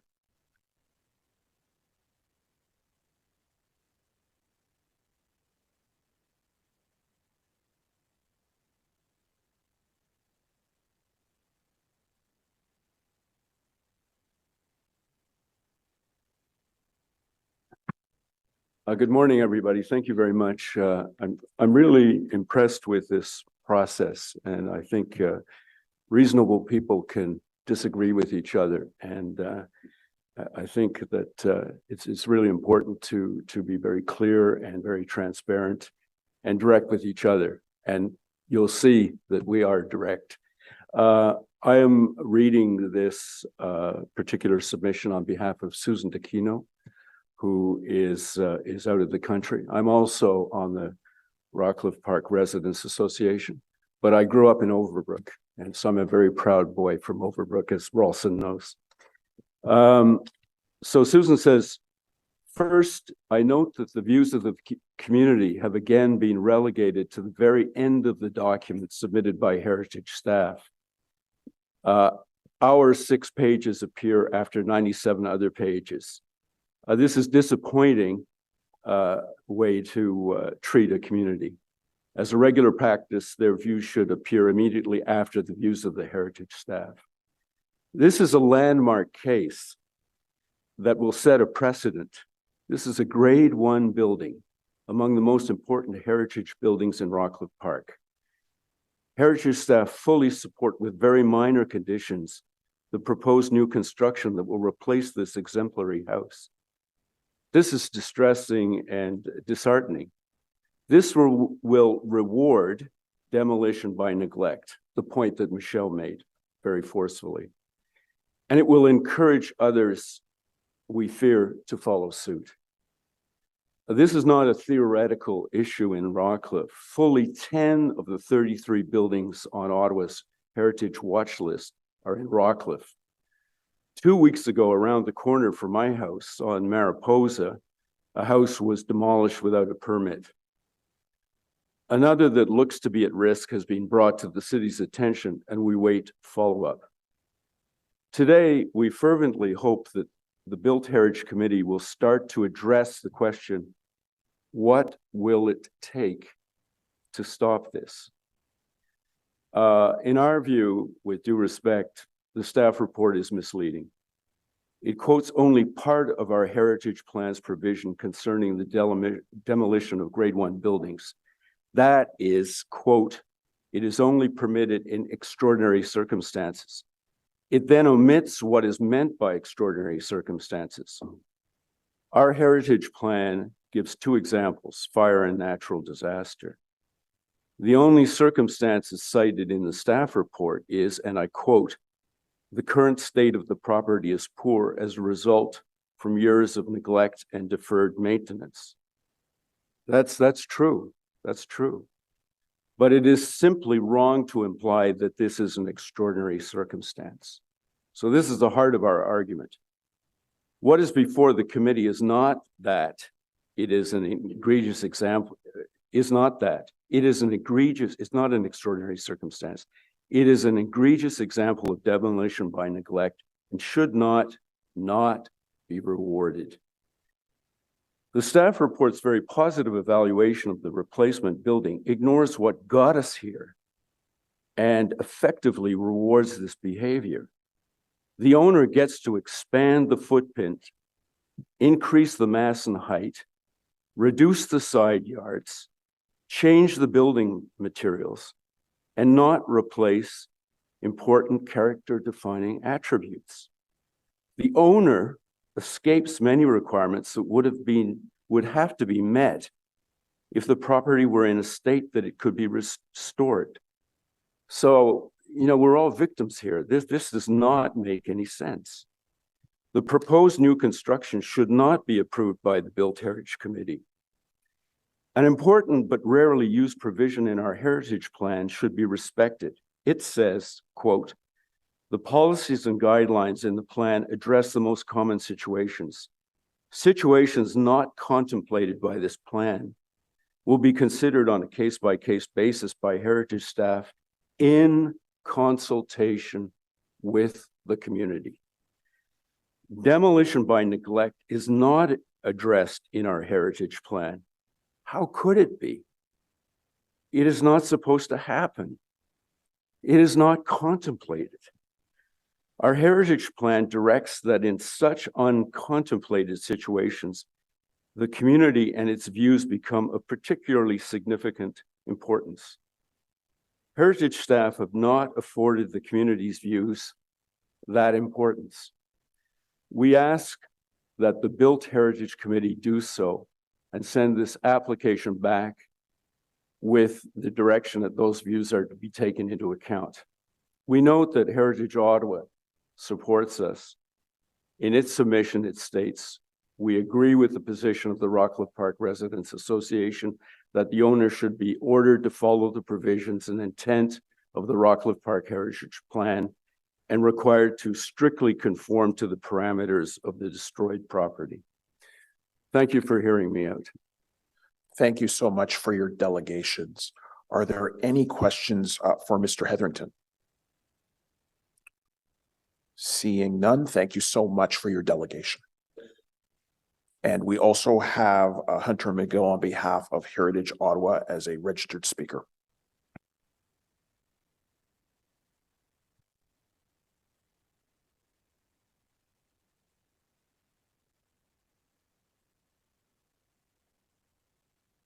Morning, Chair, Good morning. committee. Well, the previous two speakers have read my script, which means that I can take a good deal less time to emphasize several points which we in Heritage Ottawa are particularly concerned about. As the previous speaker has noted, Heritage Ottawa does support the position of the Rockcliffe Park Residents Association Heritage Group. You've heard extensively and eloquently about their concerns, and we are associated with those. Of particular concern, though, for us, Heritage Ottawa, is the challenge, the problem of demolition by neglect in the city. Previous speakers have spoken about the city's heritage watch list, which seems to be in a state of hiatus right now, which is, I think, most unfortunate because it is an important vehicle that in the past has allowed for attention to cases of demolition by neglect, either those that are quite well known, and we have a wonderful list of those, but others which are perhaps, to use a hackneyed expression, under the radar. But the Heritage Watch List has provided both city staff, elected officials such as yourselves, and others like Heritage Ottawa, a vehicle for discussion about the challenges and the threats that demolition by neglect pose. We hope that, notwithstanding the very important work that you and your committee are doing, that Heritage Watch List can be reinstated, revived, and given some prominence. Let's face it, if it takes naming and shaming, then perhaps that's what's required. And so one would hope that a revived Heritage Watch List would get more attention in the public eye. We also want to endorse the points that were made, I believe, by both preceding speakers with regard to the risk that this particular case could set a precedent that runs against the Rockcliffe Park Heritage Plan, both in its specifics and its general intent. And that is always of great concern.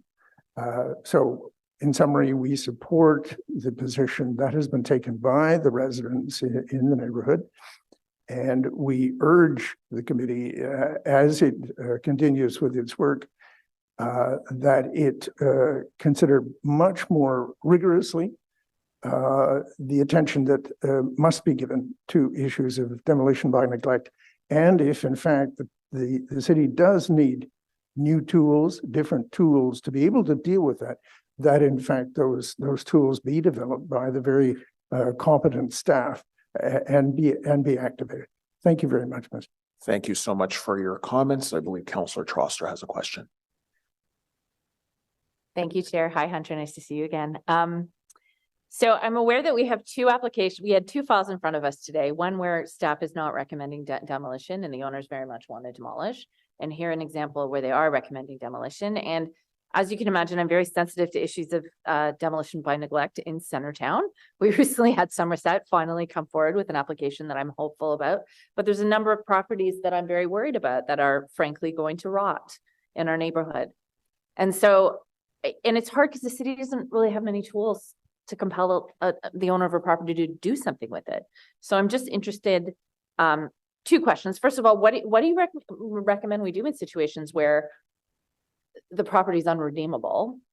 Because I think city staff has probably come to the realization that that's the case here. And what do you think we can do to prevent this in the future? Because I find I'm grasping. People are constantly asking me about certain properties and I don't have much of an answer except for the fact that we can't force someone to do something with their property, but that creates a black hole in our neighborhoods and it's really problematic.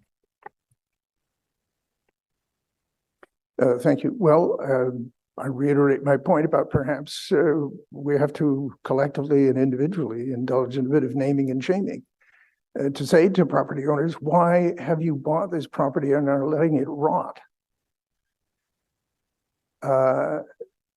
It is, I recognize the challenge that the city faces in the absence of important tools. But as a previous speaker said, perhaps we have to have a comprehensive process of analysis of how did we get here?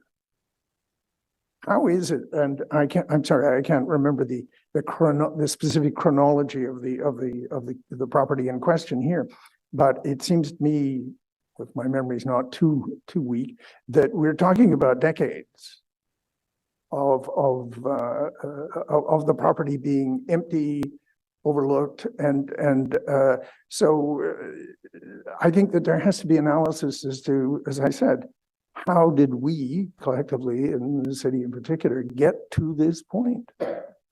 And there may be some embarrassing facts that come out as a consequence of that analysis, that retrospective, but we learn from it. Yeah, and we have a limit of what we can do as councillors or what city staff can do. But certainly that raising awareness in the community of buildings that are being left to rot, I would welcome, heritage groups taking that on and raising awareness of situations where property owners are not meeting their obligations, because it's a real problem. So I understand why this file is pretty heartbreaking. So thank you so much. Thank you so much, Councillor Trosker. Councillor Leeper has a question for you.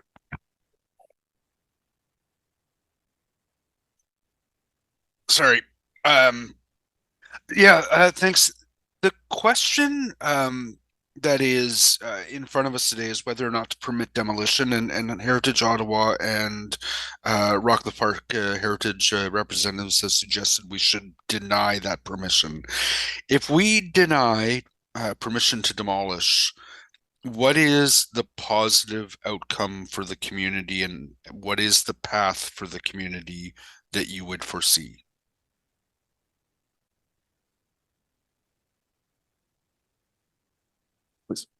Thank you, Councillor. The positive outcome is to send an important message. Sorry, I may have misphrased my question. How do we get to the point where there is a properly preserved heritage property on this lot that is an alternative to demolition? I may duck the specifics of that question because I'm an economist. I'm not a building historian, nor am I a building condition specialist. It's certainly been very useful to read the consultant reports that the city has commissioned. They make depressing reading. But I think we what's that awful expression that people use in politics? We have to draw a line in the sand and say, wait a minute, this is not acceptable. This is doing a major injustice to the built heritage fabric of our city, and in a district of the city which has a great deal at stake if demolition by neglect continues. I understand the philosophical question.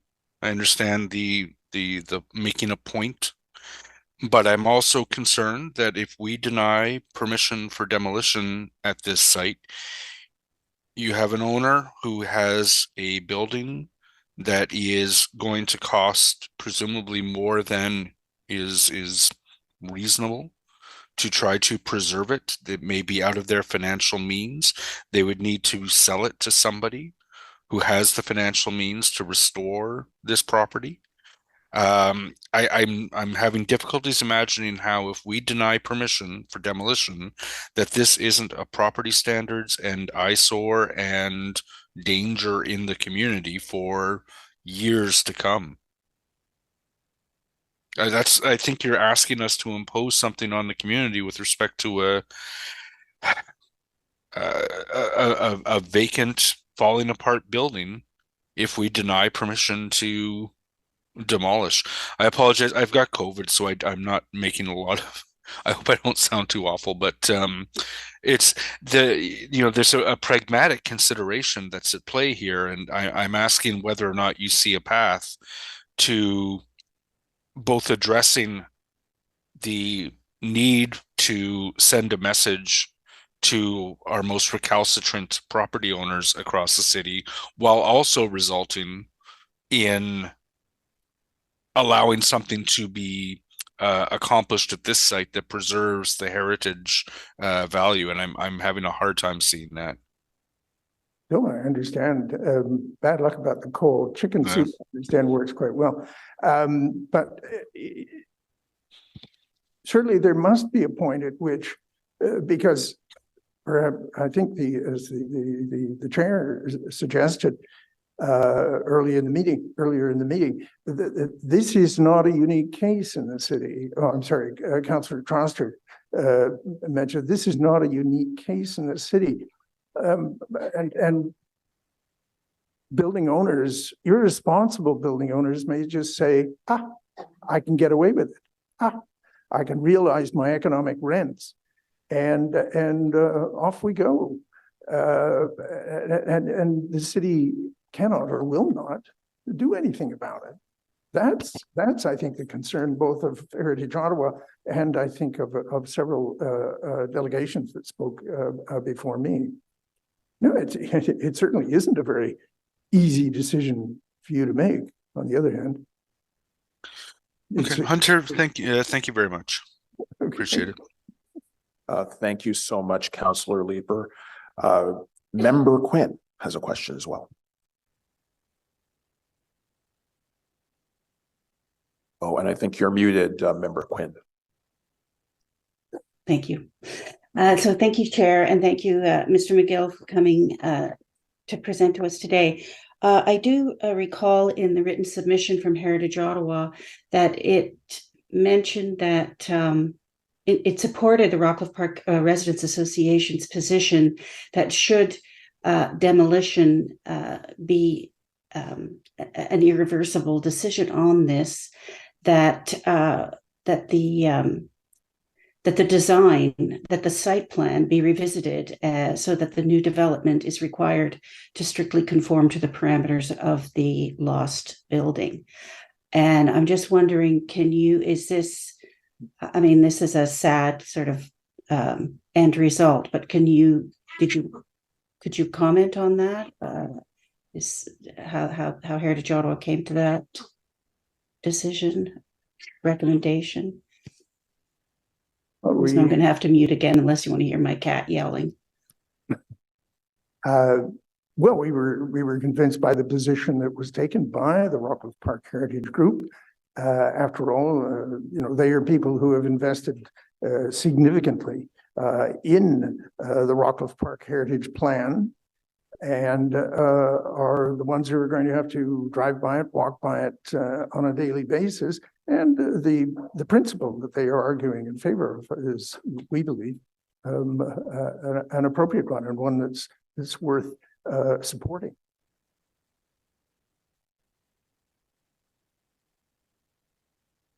Thank you so much, Member Quinn.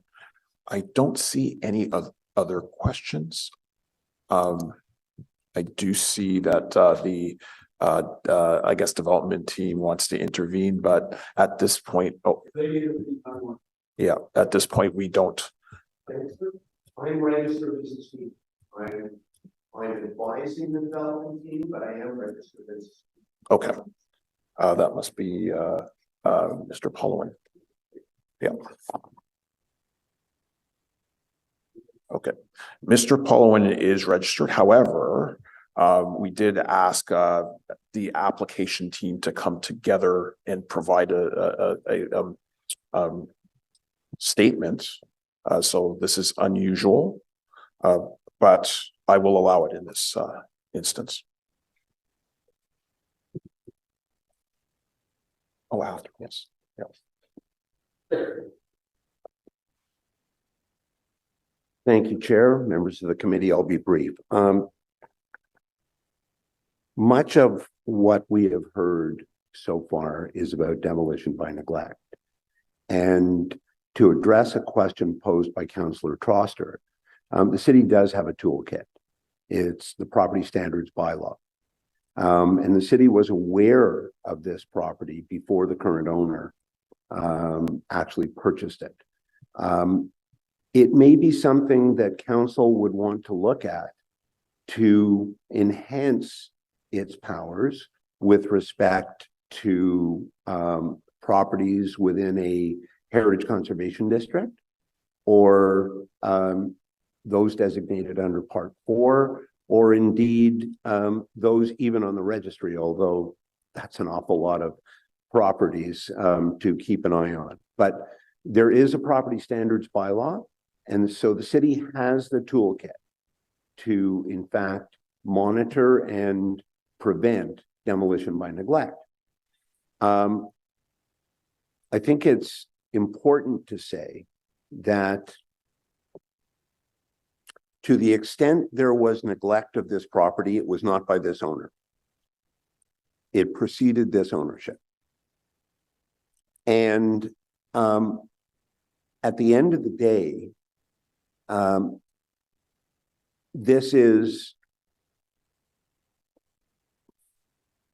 it's going to arise in situations like this, but it is not a forum on which punishment for a perceived demolition by neglect should be addressed.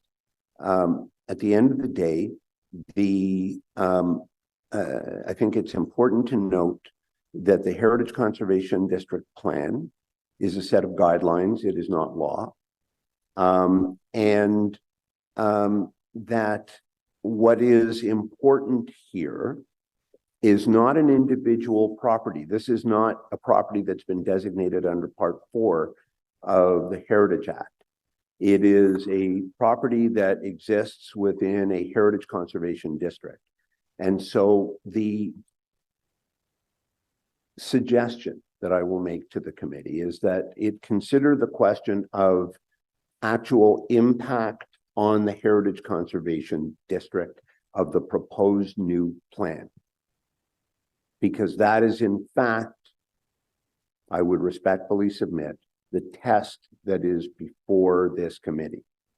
This property, these two properties, have never been designated under Part 4 of the Heritage Act. So the issue is, does what is proposed for the site respect the Heritage Conservation District? I would submit that's the question that needs to be asked, and we would suggest that our consultants and staff have agreed that the proposed replacement, in fact, respects the Heritage Conservation District. Thank you. Thank you for your comment. Are there any questions for Mr. Polowan? And I see that Councillor Leeper has a question. Sorry, Councillor, I wasn't looking up at the screen to see if there were questions. I was only looking in the room. No worries. Michael, you suggested that, I mean, certainly I think this committee has to address the question whether or not to permit the demolition. But I've heard a couple of times, are folks able to hear me? I'm sorry, I took my headset off. Sorry, it is a little bit hard to hear you, Jeff. 1 sec. Is this one okay? Yeah, you no longer Thank you. the puzzled expression on my face, Councillor. No worries. So certainly it is incumbent on us to deal, I think, first and foremost with the question of whether or not to permit the demolition. That is obviously the question that the community is putting to us in a hard way. I've heard a couple of times through the course of public delegations about what could replace it. And I've heard the dissatisfaction of Heritage Ottawa and the community with the proposed design in that it does not adequately continue some of the heritage attributes of the existing building. If the key question for us is whether or not to permit, in your view, the replacement structure, I'm wondering if you can address this question of consistency of heritage attributes from what was there to what will be built. As I hear the community, I'm afraid that if we were to be slavish in our devotion to the demolished architecture, that we would in fact wind up with a Disneyland version of the demolished architecture. So, Councillor, thank you for the question. And I think it's an important issue to discuss. I said earlier that this property is not individually designated. It is not a Part 4 designation. And that the test is whether it respects the district in which it is found. And that there are examples. I'm thinking of one where we drove past it not long ago, and my wife said, I'm really glad they saved those two heritage houses. And I started to laugh. I said, yeah, they saved one. The other one was Part 4 designated. It got demolished, and so the city required that it be replaced as it was. But that was a Part 4 designation. This is not. And there have been other changes made within the district, and the test is always, does it in fact preserve the character that appears to be allowed and spoken to by the plan? And so I would submit that in my legal opinion, and I'm no architect and I'm not a heritage consultant, but in my legal opinion, there's no obligation to replace a demolished building within the district with the same building. It's a test of impact on the district, not, as you say, slavishly replacing a building that has to, in this case, be demolished for structural and environmental reasons.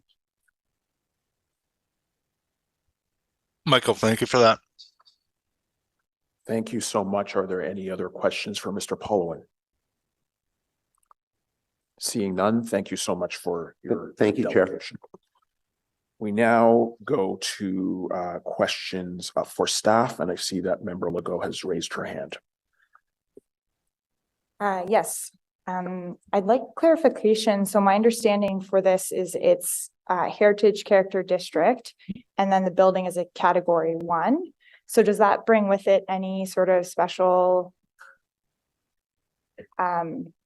anything special about the demolition of the building itself, or it has to be Part 4? Can you clarify? Yes, certainly. The property falls within the Rockcliffe Park Heritage Conservation District, which is designated under Part 5 of the Act. Yes. There's no Part 4 applicable here. It's only Part 5. This property is evaluated as a Grade 1 property, meaning it contributes to the cultural heritage value of the district and its attributes. There are stricter policies concerning demolition of Grade 1 properties. Typically, we do not permit it, except in extraordinary circumstances, as was mentioned earlier. The plan has a policy directly stating that. Demolition of Grade 2 buildings is far more common, and you see that come to committee quite frequently. Grade 1 buildings is a bit of rarity, so it's not often we see them. The other requirements for demolition of a Grade 1 building, in addition to being an unusual circumstance, is recording of the building, which we don't require for a grade 2 and non-contributing property. It's required for a grade 1, and we looking for any possible options for salvage of material, which was considered in this case, however, was not possible due to the mold accumulation in the fabric of the building.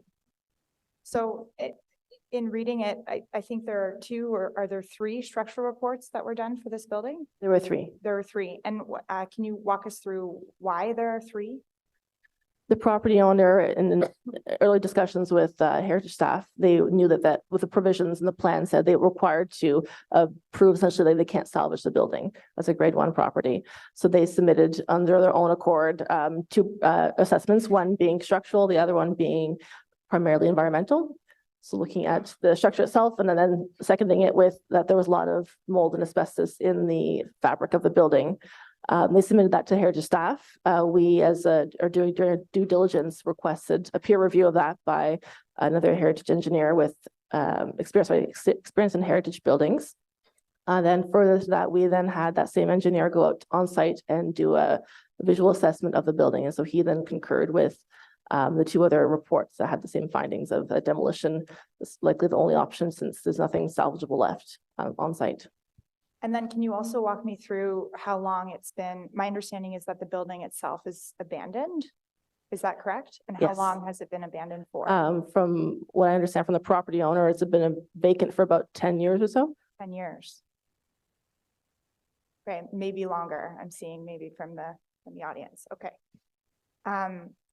Okay, and then I'd just like to in my mind, I'm comparing it to the one on Echo Drive, of course, right? Because I'm questioning if that applicant came in here with a design plan and structural engineering reports, would we be more inclined to permit the demolition? But that case is different because it hasn't yet been designated under Part 5. Under Correct. Part 4 in that Under case. Part 4. Yes. Okay, so that would be its own unique designation That's as a right. part of one within the Heritage Character District. Okay. Maybe I could just add one thing to that. I think the other difference between these 2 scenarios is that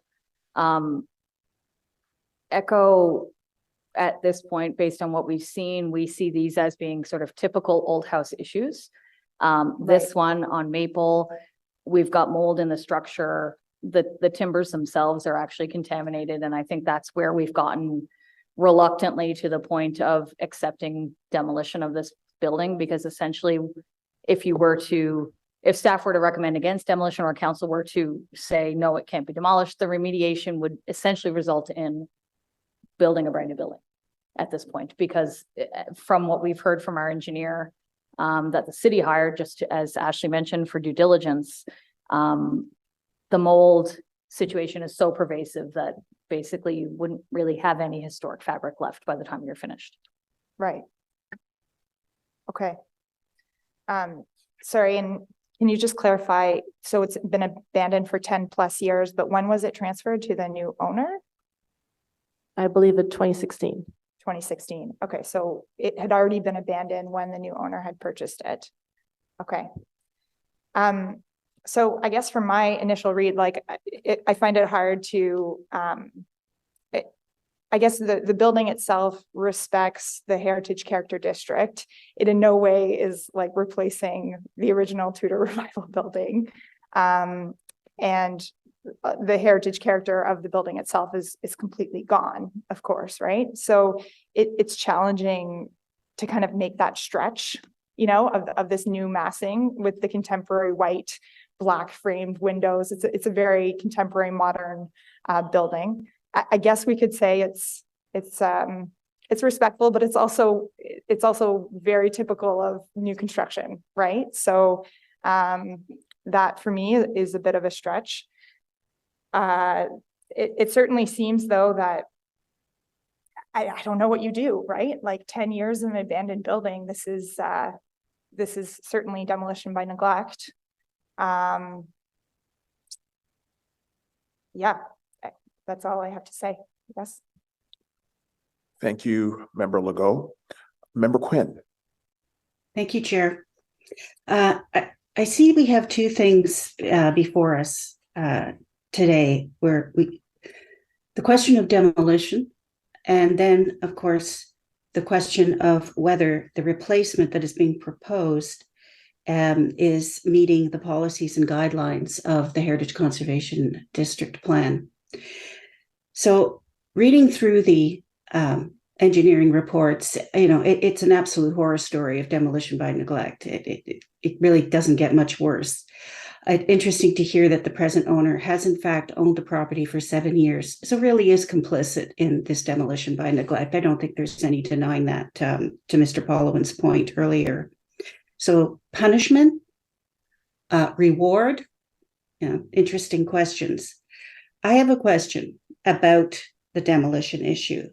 Just how many property standard orders were in fact imposed on this property? Thank you, Mr. Chair. We have Jen Thurkelson from Bylaw and Regulatory Services on the line, hoping she can help out with this one. Thank you. Thank you for the question through you, Mr. Chair. I am seeing over the years 3 separate property standards orders. The last of which I think, focus in on. I mean, we first became aware, and as the history talks about, 2013. At that time, the owner was actually, nobody was residing there, but the owner was maintaining it on a daily basis. Then we get into 2015 is when we issued our first orders for roof repairs. They were complied with at that time. Follow-up stretched forward through different policies and changes that previous councils have indicated, and the striking of the heritage watch list, et cetera, through that process, and some dedicated resources. We start to see that ball picked up a bit better, I think, I would say in 2017, 2018, when we had some dedicated resource, and then we did do the maintaining of biannual inspections. And then it was in 2018, January 2019, when we issued the last order. We actually issued a charge at that time for failing to comply with the order as well. And then that's when you see us come in and order the engineer report, which started the process that we're here before us today. In terms of that first engineer was the first one to say, no, the damage is beyond repair inside the building.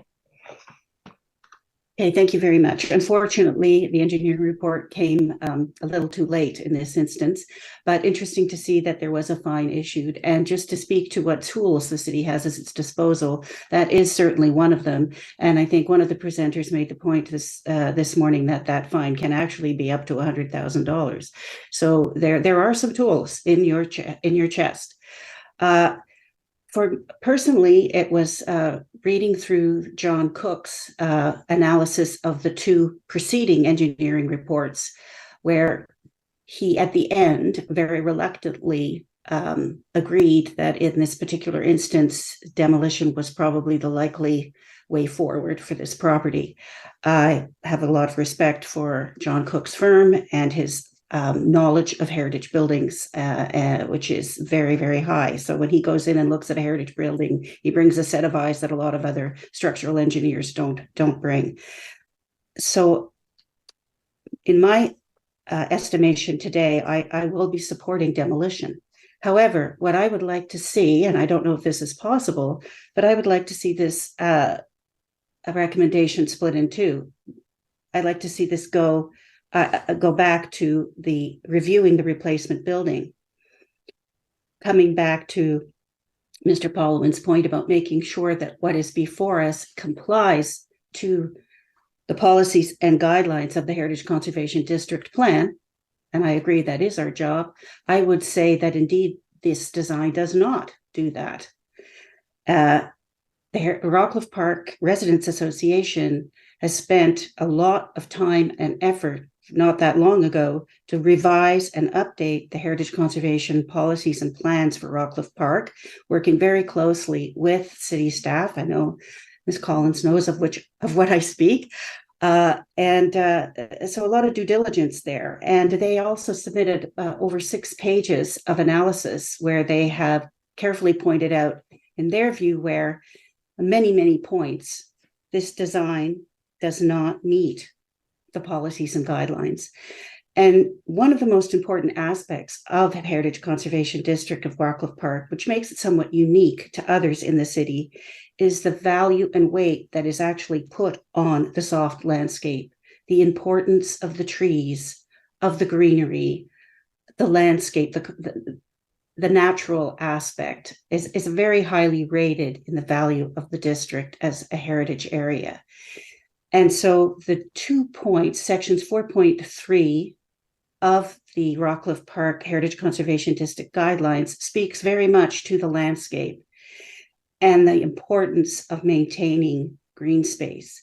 And I think this is where, and the site plan, as the architect from Mr. Hoban's office demonstrated, is considerably larger footprint than the existing duplex, making inroads into property, into the sides of the property, considerably, from sort of 11 meters down to 1 meter of green space. And so I think that is something that needs to be addressed, and that I would recommend and urge us to request that the replacement that is being proposed be revisited so that the important aspect of maintaining landscape in Rockcliffe Park Heritage Conservation District is maintained. I also have, have issues, as my colleague Madame Legault mentioned, that the design itself also could be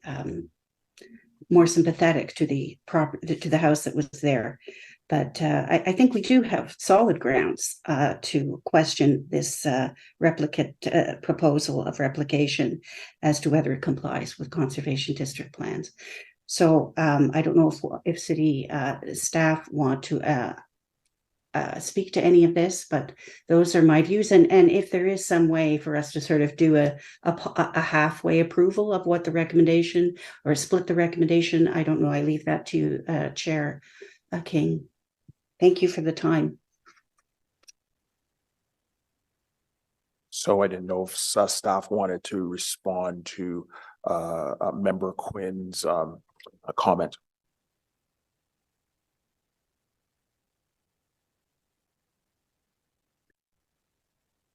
Through you, Mr. Chair, staff is of the opinion that the proposal does meet the plan. There's no requirement in the HCD plan to build a replica.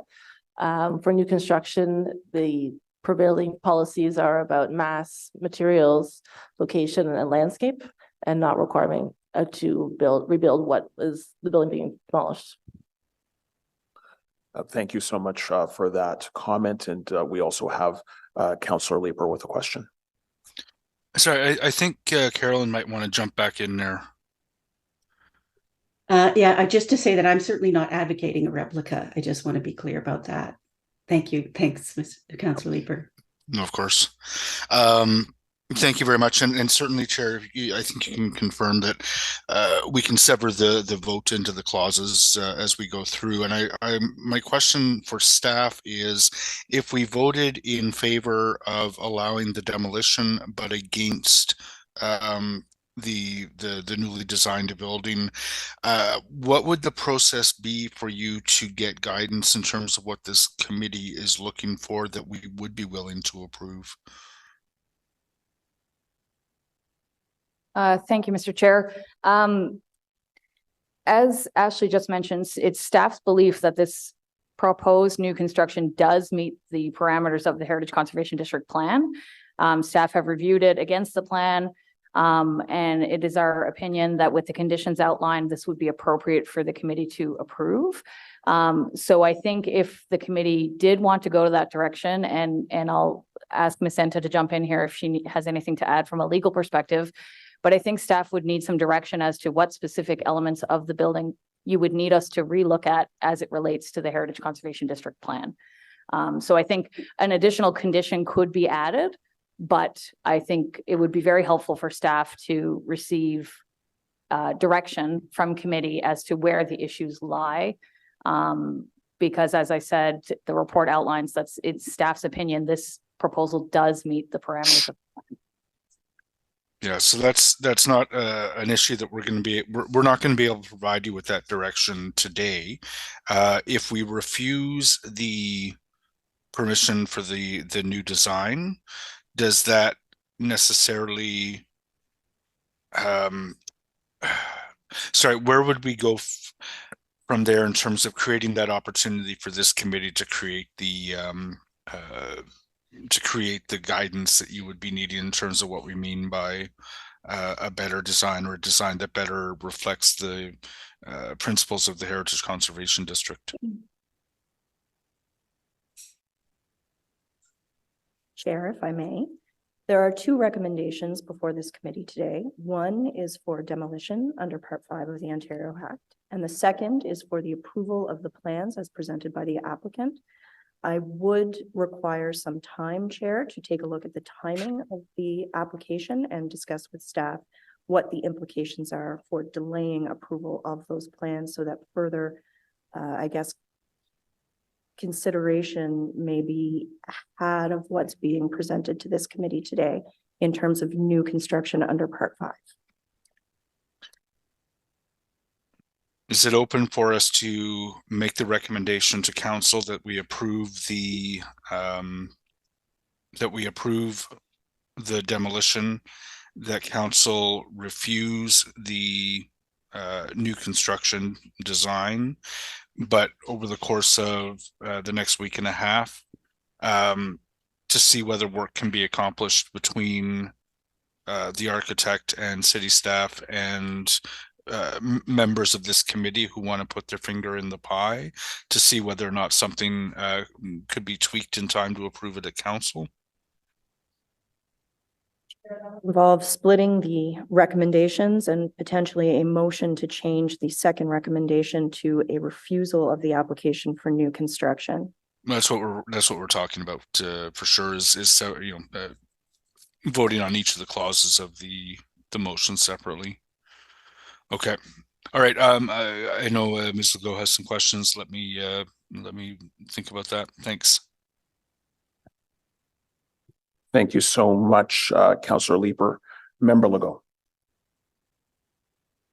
Yeah, to clarify, in terms of the design, the new design, possible changes, I think in a couple of the letters from the community members in Rockcliffe Park, it did seem like they felt like some character defining attributes could be better articulated in this property. And I think ultimately they should be included in that conversation.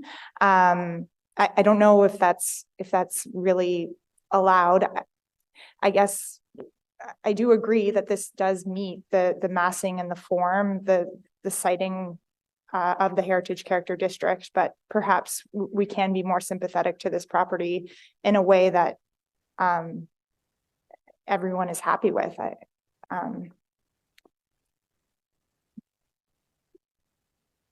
Maybe if I can just make a comment to that, Chair. There is no statutory requirement to involve the community in these projects. However, we do, and we do ongoing consultation with the community association. So I know there were some comments made today that, staff didn't take the comments into account. I think the issue here is that just because we don't agree with the community association doesn't mean we didn't take them into account. So we have to perform our professional opinion, which takes into account the conformity with the policy framework, the views of the community, the views of the applicant, all of those things put together, our own professional opinion, and make our best recommendation to council. So that's what you have before you today. I think there is an opportunity for direction to staff to go back if there are specific things. But the plan doesn't require the replication of character defining elements or heritage attributes. Basically, once the building is demolished, what you're left with is a vacant lot that the new construction on that vacant lot must conform to the provisions of the plan. And so that's why there's no way to force a replica, basically. Or even the implementation of some of the attributes. Right. And I don't think that I would be recommending a replica in any sort of way. Yeah. Okay.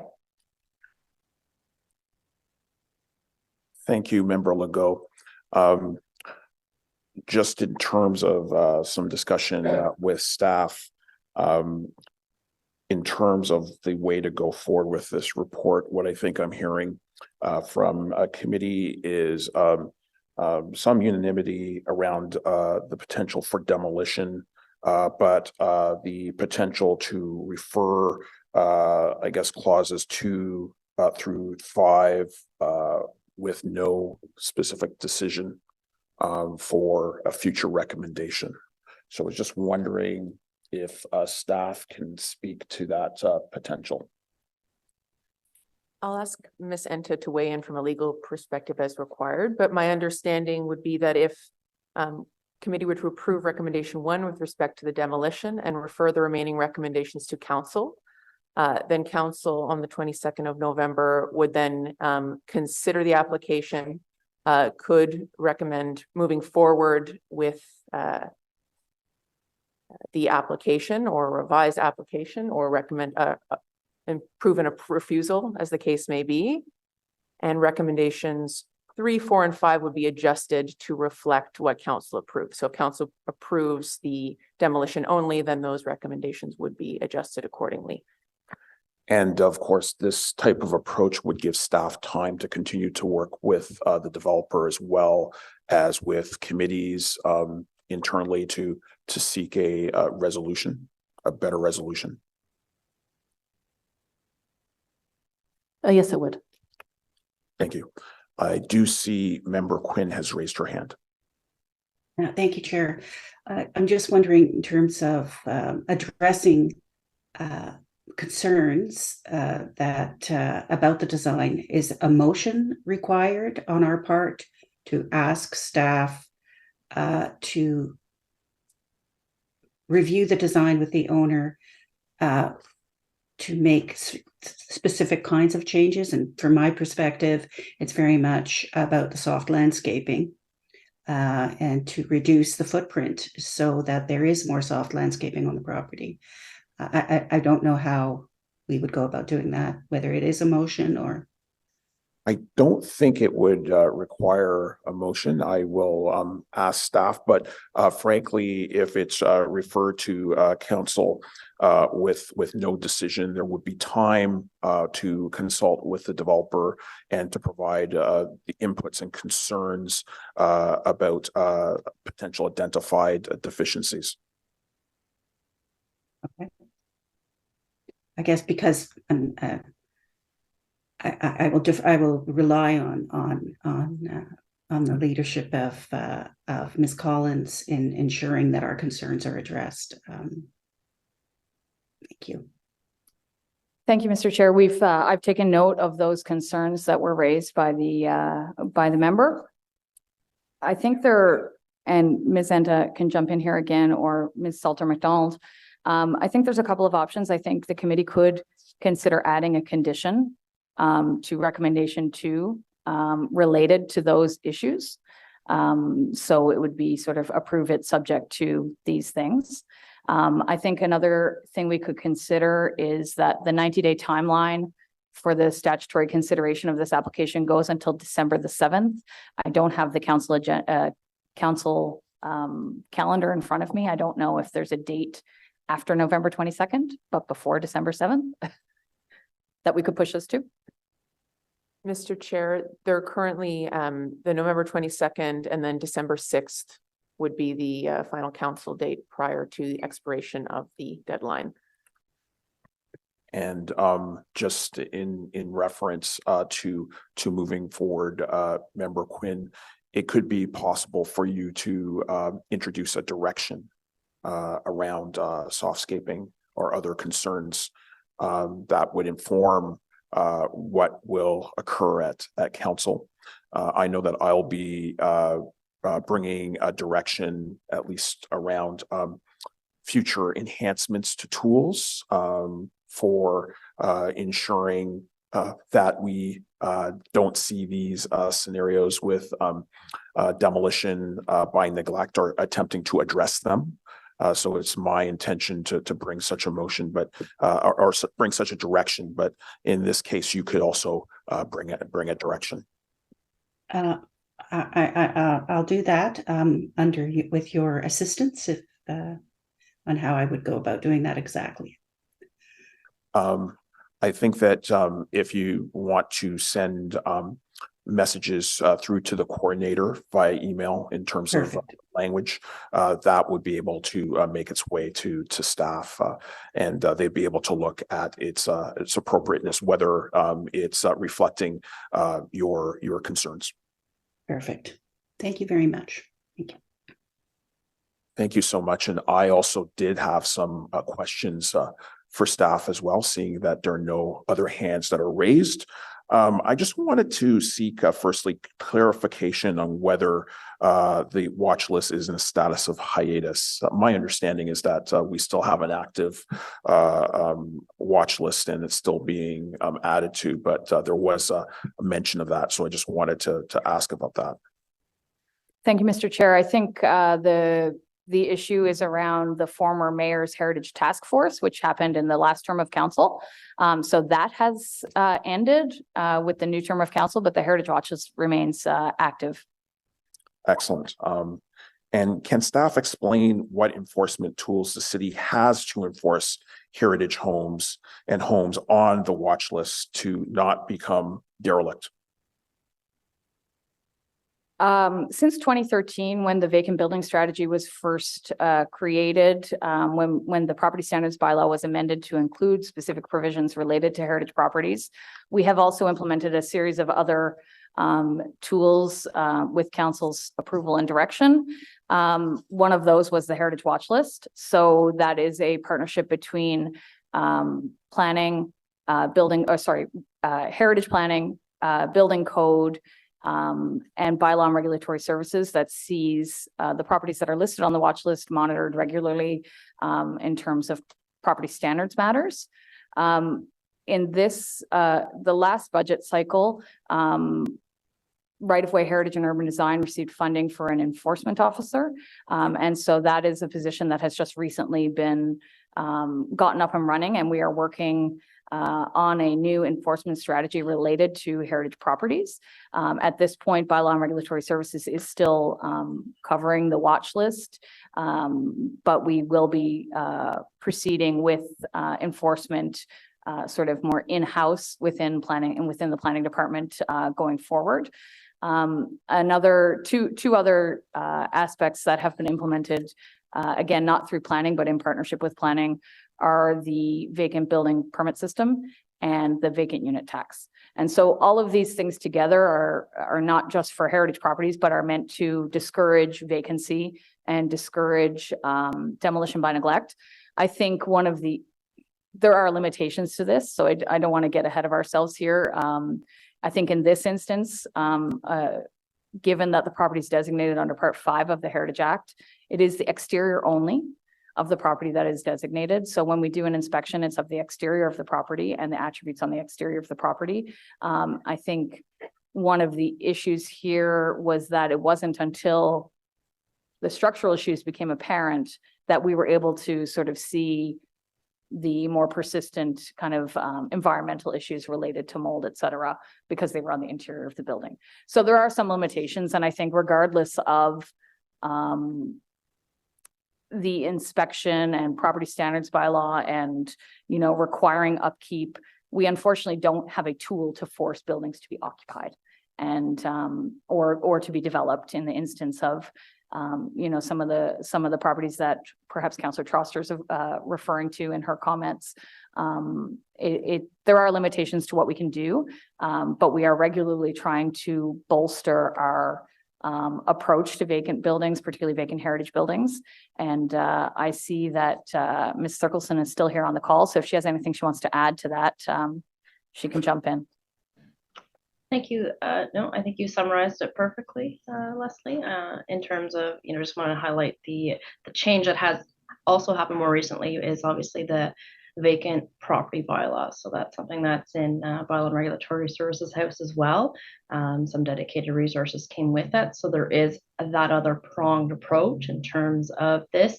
And as Leslie indicated, it doesn't just capture heritage vacant, but it does capture them all. So we're busy permitting away currently right now. Thank you so much for that answer. I also wanted to ask regarding the mass and the footprint. Does the Heritage Conservation Plan require that the new building maintain the existing conditions? The HCD plan does not require, it's not prescriptive in terms of size of location, of the footprint or lot coverage. That would be covered under the zoning bylaw. The plan speaks to location of replacement building being generally the same location, not size. Instead, there are other guidelines about setbacks, maintaining setbacks.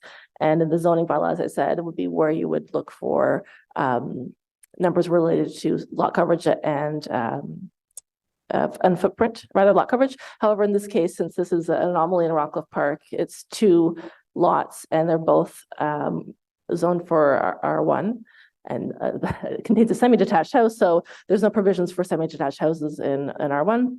Therefore, there are no actual zoning parameters for lot coverage in this case. Okay.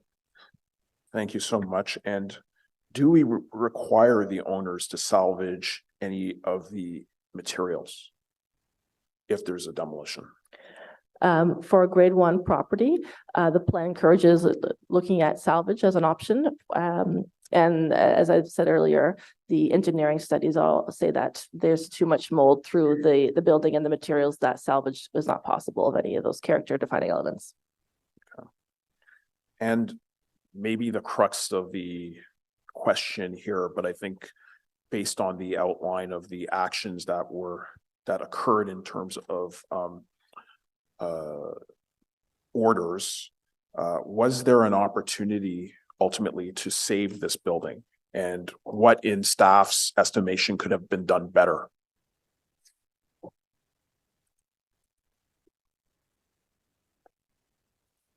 Thank you, Chair. I think the challenge here goes back to those limitations that I just mentioned in my previous answer about our tools that we have. I think had the watch list been implemented earlier, maybe we would have been able to do something. But again, we can't force a building to be occupied. And really the property standards bylaw allows us to, maintain to a minimum standard. So I'm not sure that there was a lot more that could have been done beyond sort of perhaps more encouragement of the owner to do something many years ago.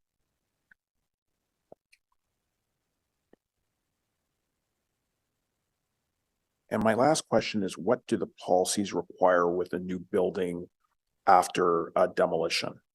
So what do we do on a go forward basis to just ensure that, buildings are always in better condition in terms of property standards?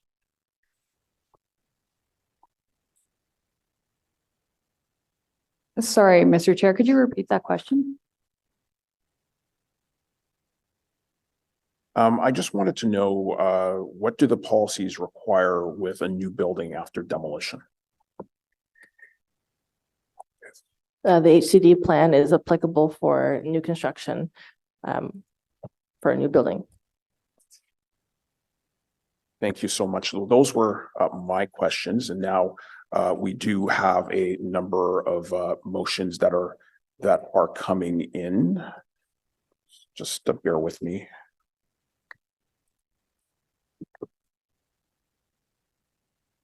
So we do have one motion that will ensure that there is the referral of this item to council. So be it further resolved that the report be routed to council for consideration at the City Council meeting of December 6, 2023. And the second motion is be it resolved that recommendation 2.5 of the staff report be referred to council.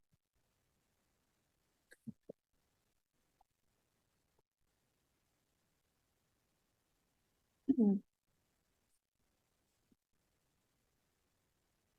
just get those on the screen. Are you moving those 2 motions, Chair? I'm willing to move them, yes.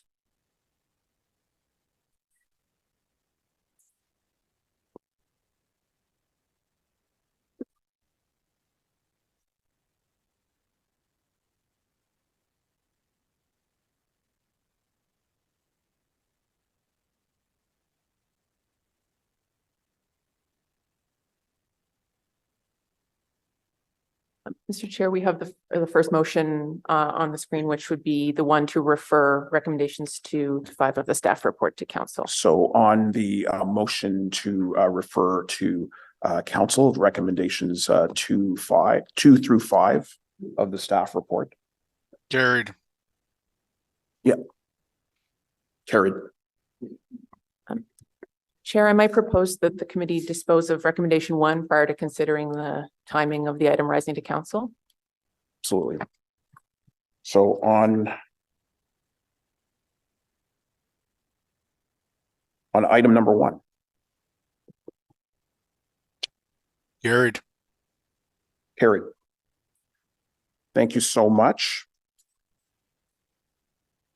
So this item will come back to council for further deliberation. We also might have had a direction, I believe. So Mr. Chair, I'll just, if Member Quinn has wording for that she would like to read into the record, we could go to that now. And just okay, I'm sorry, let me fire that off to you. My apologies. But certainly if the member wanted to read that out loud, we can receive that in writing afterwards. Okay.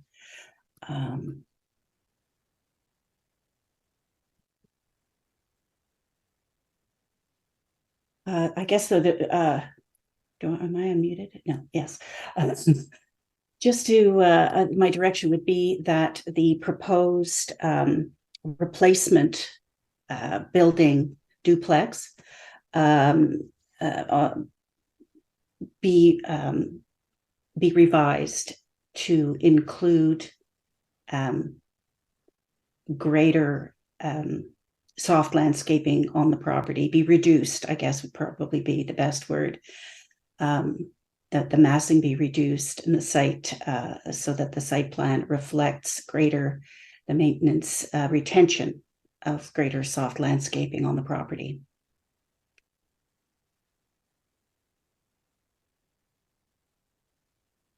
Thank you so much for providing that direction. Is it accepted? And I see it's accepted.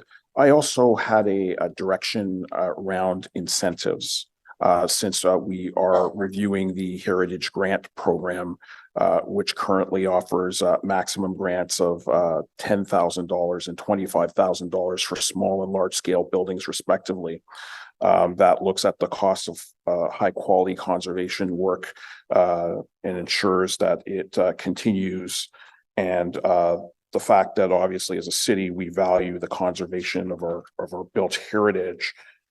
So with the number of properties eligible for funding through the Heritage Grant Program projected to grow as a result of changes to the Ontario Heritage Act through Bill 23, I wanted to introduce a direction to evaluate the current Heritage Grant Program and report back to Built Heritage Committee by the end of Q2 2024 on the following elements: program structure, guidelines and eligibility criteria, program budget, and recommendations for funding maximums and required resources to implement any recommended changes to the program. The idea being that we should at least examine the potential for some greater incentives through our grant program to address the challenge of demolition by neglect. Is that direction accepted? Thank you so much. So, and now the motion.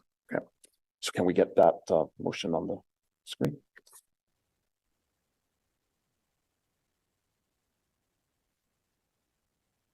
And so our final motion on this item, be it further resolved that the report be routed to council for consideration at the City Council meeting of December 6, 2023. Carried. Carried. Thank you so much.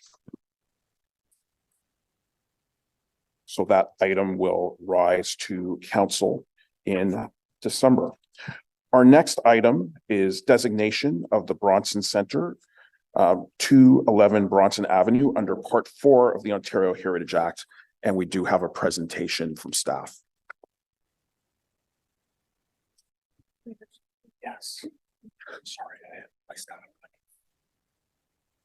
Placed it in this style of emotion. So,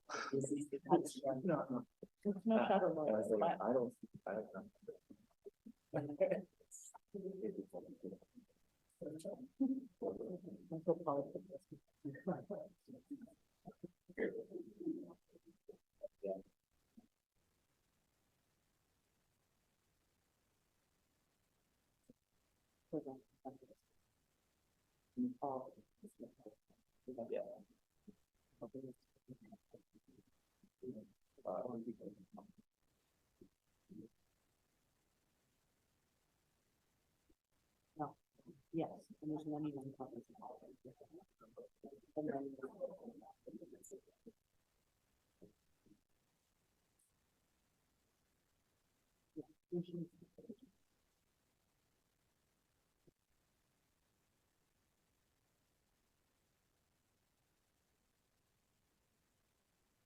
Okay, I can get started if the committee's ready. Thanks. Wonderful. Okay, good morning, everyone. So this is a report to provide the staff recommendation for the designation, a notice of intention to designate the Bronson Centre under Part 4 of the Ontario Heritage Act. If we go to the next slide.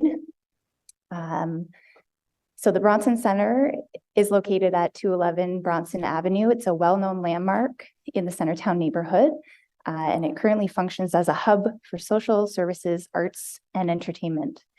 The building occupies the entire frontage along Bronson Avenue between Lisgar and Nepean Streets.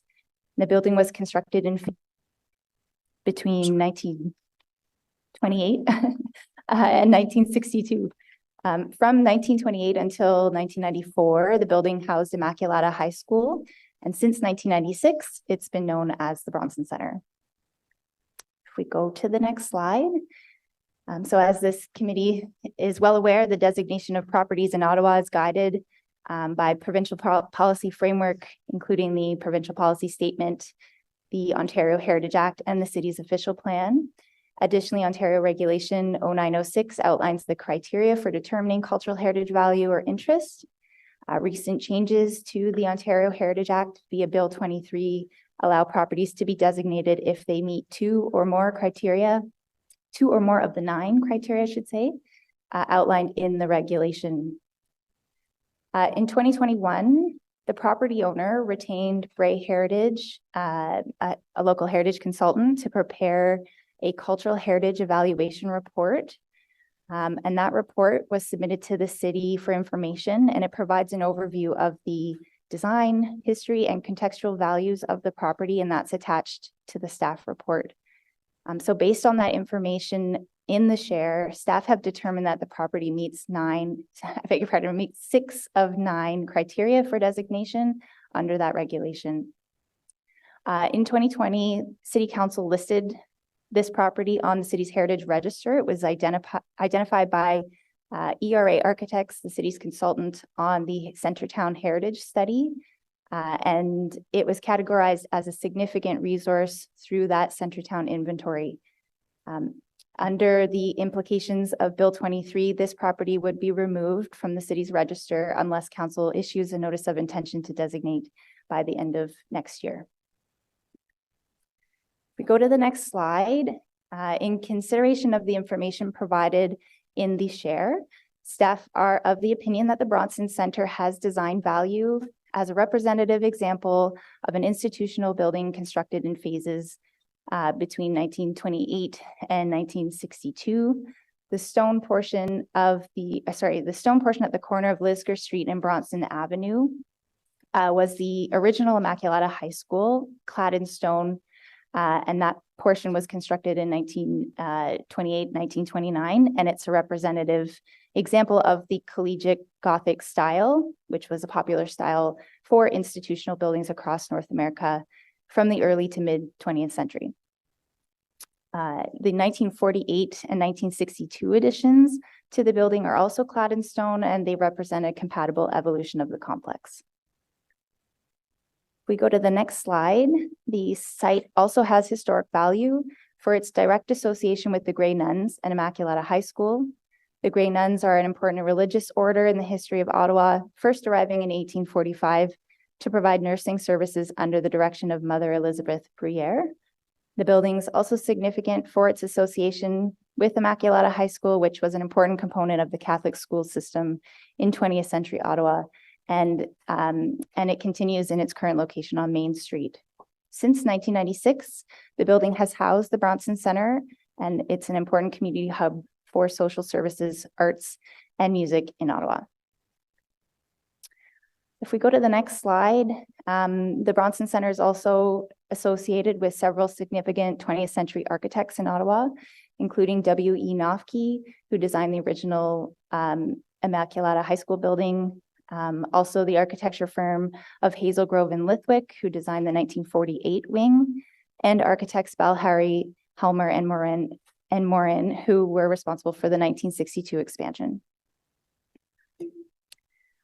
If we go one more slide, the Bronson Center is important in defining the historic character of the north end of Bronson Avenue, a prominent street in Centertown. It forms part of a transitional zone along Bronson Avenue, going from low profile to high rise character.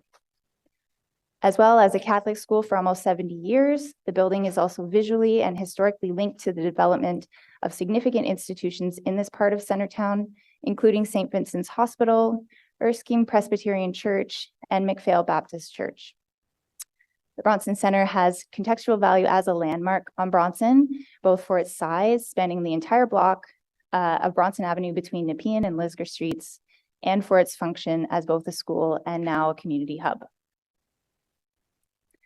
If we go to the next slide, these are some of the heritage attributes that have been outlined in the statement of value, which provides the key elements that express those cultural heritage values in the statement. So these are the noteworthy specific features, and these are outlined in terms of each of the wings, but also the attributes of the building that speak to its contribution as a cohesive complex and its evolution over time with features that run through the whole of the site. So those include its limestone cladding, flat roof, three-story form, the decorative stone details, fenestration pattern, including the bands of windows, which are slightly different on each wing.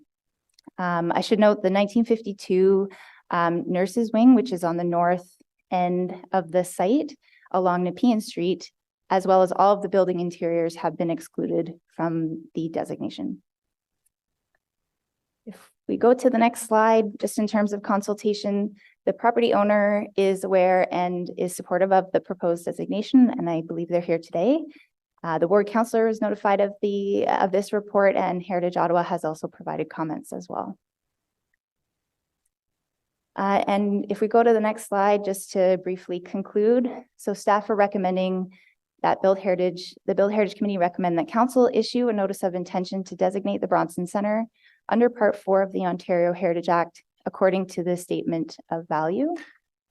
And finally, if council does approve the notice of intention to designate, there is a second recommendation as well, and that's to issue a heritage permit along with that notice.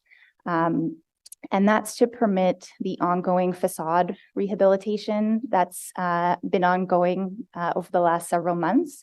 So the owner has been working, undertaking this work. It includes the removal of limestone cladding, some dismantling of the front portico, and some select sections of the Immaculata High School section. And that's under the advice of a number of heritage engineers to address some structural issues, and they're working with contractors who are very familiar with heritage masonry buildings. And the owner has indicated that their intention is to restore and reinstate the appearance in kind once those issues have been addressed. And I should note that this was part of their plan even before discussions of designation occurred with heritage staff. So this permit will essentially allow that work to continue, and the owner is aware that future or additional alterations would require future or additional heritage approvals. And that concludes the presentation. Thank you so much for the presentation. We did get correspondence from both the Bronson Center and Heritage Ottawa. We also have some registered speakers JP Melville.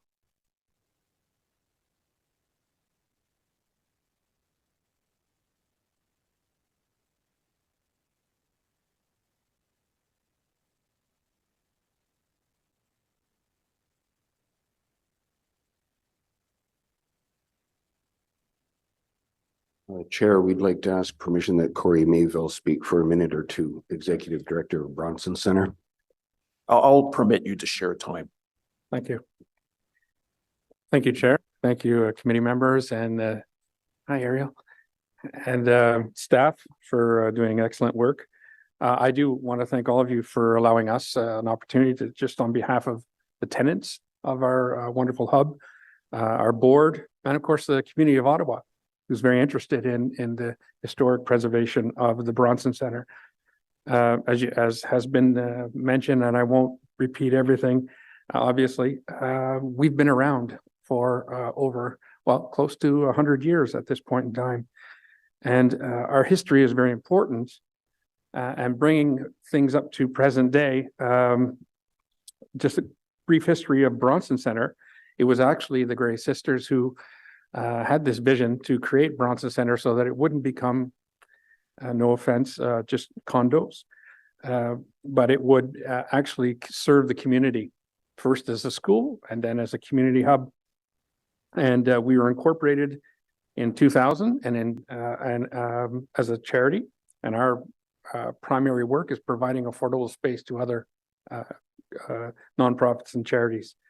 In 2017, we were asked to make a presentation to the Gray sisters to actually purchase the property. And I can say that we successfully did that, and we did not pay the top dollar price. But we are now at this point in time, a unique and independent private charity. We're embedded in the community, first, as I say, as a school, and now as a community hub. And I believe we play a very key role in our social and cultural economy. So we just welcome this time to share. Thanks, Corey. Thank you to Melanie. I know you always organize all these things all day long, every day, and that's a lot of work. Thank you, Mackenzie, as well, for joining us and helping us get to this point here today. Chair, councillors, there is a lot of territory to cover. Our intention is to leave this to questions and discussion. There are a couple of people here today. There's our colleague Elisa, Agnes Warda, who is with us online. There's the chair of Bronson Center, who's normally joining us as well online. There's also our contractors, Keystone. They are the masons. They've got an extensive history in stone rehabilitation in Ottawa. Capital Conservation, the design engineer for heritage buildings, even access rigging, cutting edge construction. Where we are actually today in terms of maintaining and sustaining the heritage, the built heritage quality of the building it's an enormous, incredibly complex job. Without Elizabeth Fry Society, transitional housing for women, they're a tenant agency at Bronson Center. Without Psychiatric Survivors of Ottawa, cornerstone key tenant agency at Bronson Center, Orchestra, Jaku Conbit representing the Afro-Caribbean community. We have a new settlement agency at Bronson Center, PAND, representing the Persian community of Ottawa. Where do we go from here? This is the redevelopment component or the reimagining of Bronson Center's future forward. That task is going to take a real team. It already is taking a real team, and I'm mentioning just a few of the key players in that process. We have, as of Friday, initiated and been welcomed to be recognized as a high economic impact project in Ottawa. On the scale of Lansdowne, I think. Yeah, because we are nothing but community. It's a really unique experience, not just in Ottawa, actually. Corey mentioned it's a private charity. We understand that in Ontario and across Canada, Corey and I've traveled to the United States. There's something about Bronson Centre that's really, really special. Thanks. Thank you so much for your presentation, and I echo those sentiments around the amount of work that takes place in that building, the number of community groups. It's not just musical events. It's a tremendous amount of community organizations that do a lot of work. So thank you so much for your presentation. There are a number of questions, and the first one is from Member Legault. I fully support the designation of the Bronson Centre. I think it's a no-brainer.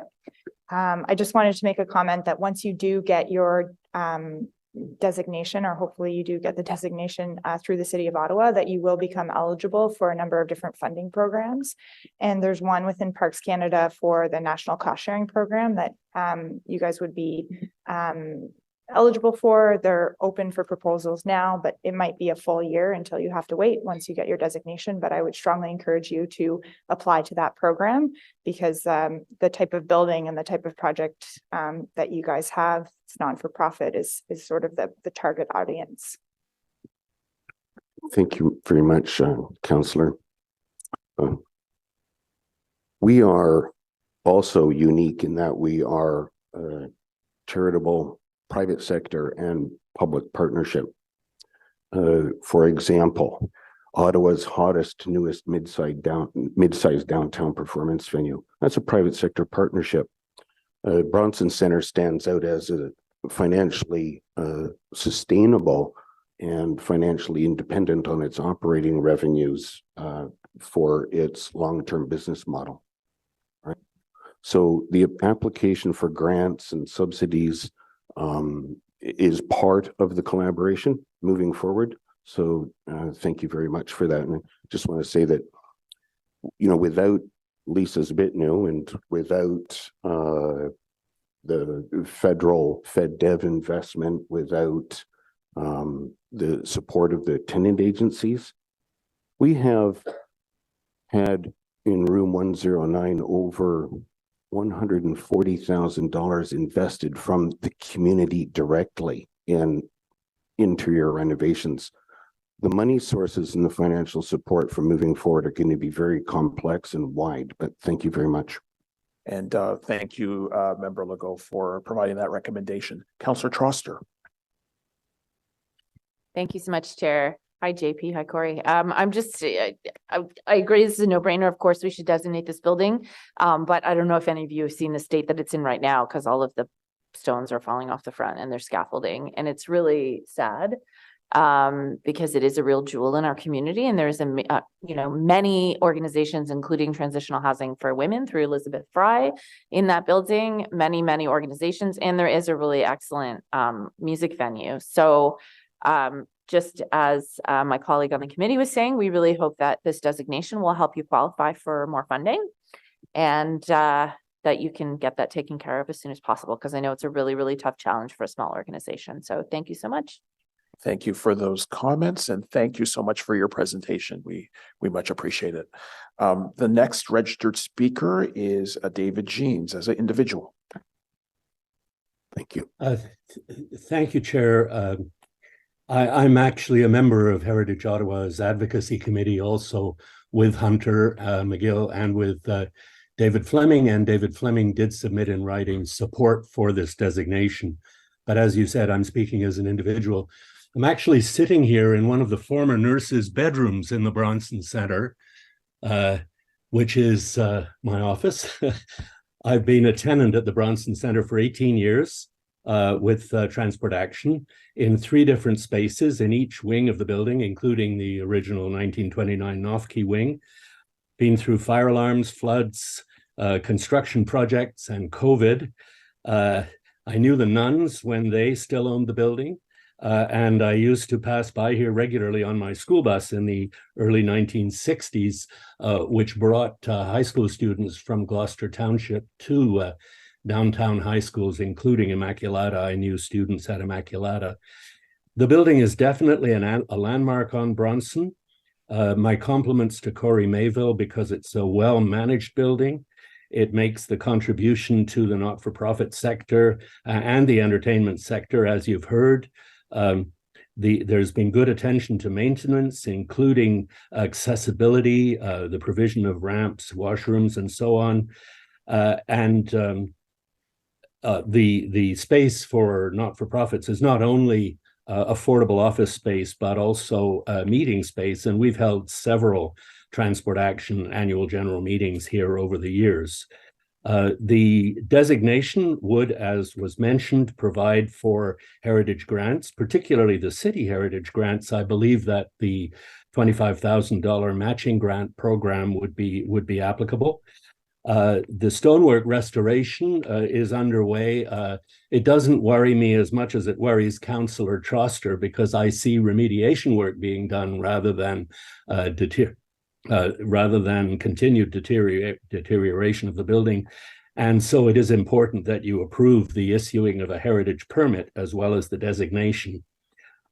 Designation would also presumably allow the city to provide a plaque, and I think that would be very important, not just because of the importance of the Bronson Center, but the original house and history of the site. I did a study of the predecessor house and its architect, which was published in the Horaceville Herald by the Pinneys Point Foundation back in September 2010. That house was very important as the residence of the Christie family, which is significant in Ottawa history since the 1840s. And civil engineer Alex Christie, who built the house, was also most significant for building the famous Union Suspension Bridge in 1841. So this was his family home. And there are fortunately the original signed architect's plans in color and many photographs of the exterior and interior of the house. So commemoration of the early history of the site is also possible, as is commemoration of its architect, Sidney Fripp, who unfortunately had a short life, died young, and many of his important Ottawa buildings are lost. But I will mention, in addition to what's covered in Carl Bray's Cultural Heritage Evaluation Report, that architect, Sidney Fripp, designed the original Sisters of the Visitation house in 1865 at 114 Wellington Street, which is another designated building, and also was a significant contributor to the design of the Governor General's residence at Rideau Hall in 1865, working directly for its architect, Frederick Preston Rubidge. So there's lots of history there. I'm just going to wrap up by again supporting designation and saying that we've valued our presence here at the Bronson Center for 18 years, and so definitely recognize its contributing role to the community and the value of the heritage building. Thank you very much. Thank you so much for your presentation. Are there any questions from committee? Seeing none, thank you so much for coming to us live and direct from the Bronson Center. We really appreciate it. And the last registered speaker is Hunter McGill from, and I see that he's indicated that he does not need to speak. So are there any other questions for staff? No other comments? Then is the report carried? Carried. So this report will be submitted to City Council on November 22nd, 2023 for consideration. Our last substantive item before us is Lansdowne 2 heritage considerations, and I'll ask staff to provide a presentation.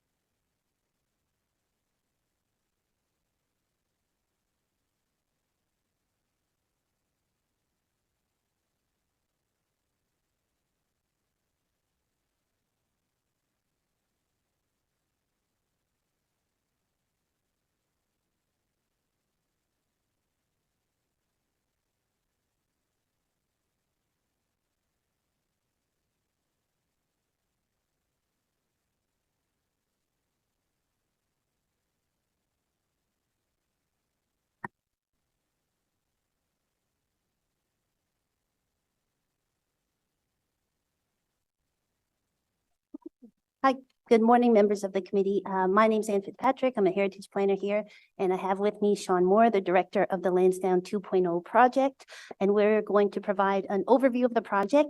Obviously, Lansdowne is a very important project with many different considerations.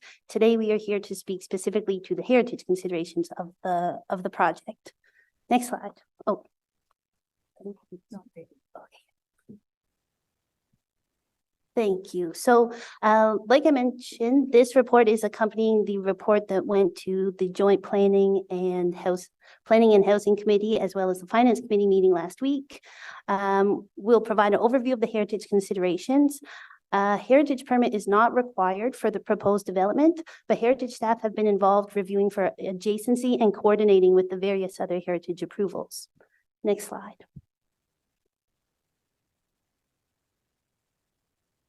So as it was mentioned by the Heritage Ottawa delegation last week, but I just wanted to point it out as well, Lansdowne's been the site of some major heritage advocacy and efforts that I think are important to mention, including the designation and restoration of the deteriorated Aberdeen Pavilion, and then the designation, de-designation, relocation of the horticulture building.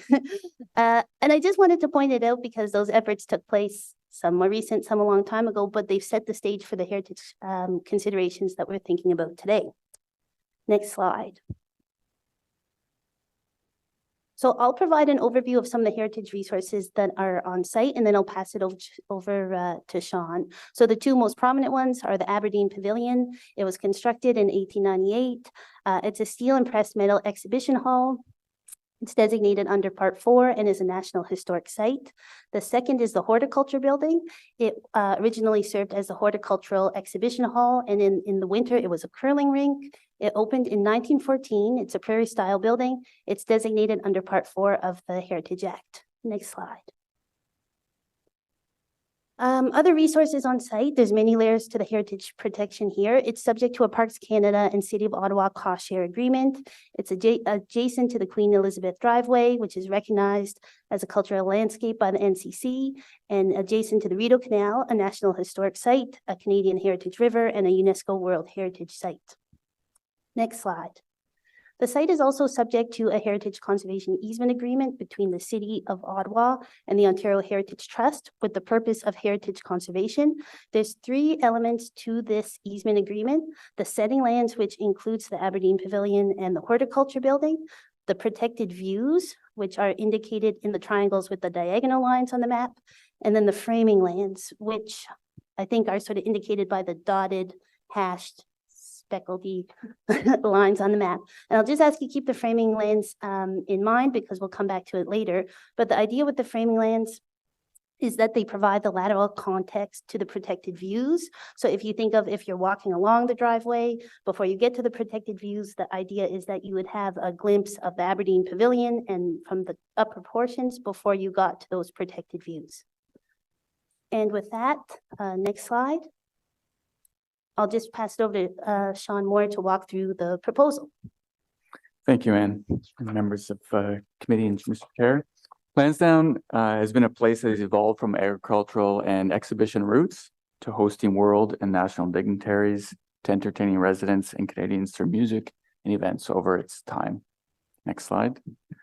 So the image on the screen is approximately 1957 and illustrates the site during an event when the original grandstands were in place and the Central Canada exhibition buildings around the site prior to the new Civic Centre and the new stadium constructed in 1967. So we can see from this slide that Aberdeen Pavilion is not visible from Bank Street. And then on the southern portion of the site, you can see it looks like a practice field. And then we'll see some evolution of the site in the next slide, please. So this next slide is approximately in the 1970s. And now we can see the newly constructed stadium and civic center. And the site is also set up for an exhibition with its various outbuildings located around the site. An Aberdeen Pavilion is now visible from Bank Street. You can see the practice field that I pointed out is now evolved with the new south side, at the time, the new south side stands for its removal with now surface parking. Next slide, please. And by the mid-2000s, much of Lansdowne was in a state of disrepair. There was no longer any CFL football team, and the South Stadium stands were condemned and subsequently demolished. The site consisted mainly of historic buildings that Anne presented you today. Next slide, please. In 2012, the city and Ottawa Sports and Entertainment Group partnered to renew and revitalize Lansdowne with a new stadium stands, new mixed-use retail, and reimagined public realm, as well as the subterranean parking and open space. Since then, Lansdowne has welcomed over 25 million visitors for major sporting, cultural, and community events. Lansdowne, along with its sports and entertainment events, restaurants, retailers, and public spaces, continue the evolution of this historic site for the enjoyment of all the residents of the National Capital Region and tourists alike. Next slide, please. The Ottawa Civic Centre is one of the oldest municipal arenas of its use in Canada, and interim measures are proving costly, inefficient, and not in the interest of Lansdowne's long-term sustainability. The arena North Stadium stands are both inconsistent with the rest of the Lansdowne site, making it difficult to attract new major events and making it an inconsistent visitor experience. This complex is functionally obsolete and is not accessible and is not energy efficient. Attracting world-class sports and entertainment requires world-class venues. So on the next slide, we'll see in 2022, City Council approved in principle a concept plan as a way of going forward on redevelopment of the North Side Stands and Event Center. This plan included a new state-of-the-art 5,500 seat event center in the east end zone of the stadium, a new 11,200 seat North Side Stands, a new retail podium, replacing the existing 41,000 square feet of retail on the south side of Exhibition Way with 108,000 square feet, and an estimated 1,200 housing units above that podium in 3 towers, 40, 34, and 29-story towers. Next slide, please. City Council tasked staff to go out and do different engagement and due diligence. So over the past 12 months, staff launched the public engagement process. Staff initiated the request for expression of interest of subterranean and property air rights, which are the development rights over top and below the new retail podium. The city launched its planning process through a zoning bylaw amendment and official plan amendment. And the city also hired its consultants to look into the financial analysis of the funding strategy that council approved in principle. Next slide, please.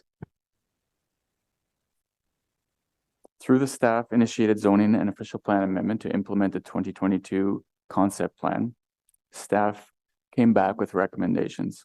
The recommendations were to do official plan amendment to permit maximum heights up to 40 stories in the area that's identified in Area N on the map on the screen. The Lansdowne Special District was also requested to be permit an event center in the east end zone of the stadium. The zoning bylaw amendment would permit a maximum of 40 stories in height. The event center would have a holding provision over top of it until such time we continued our heritage work through site plan control application.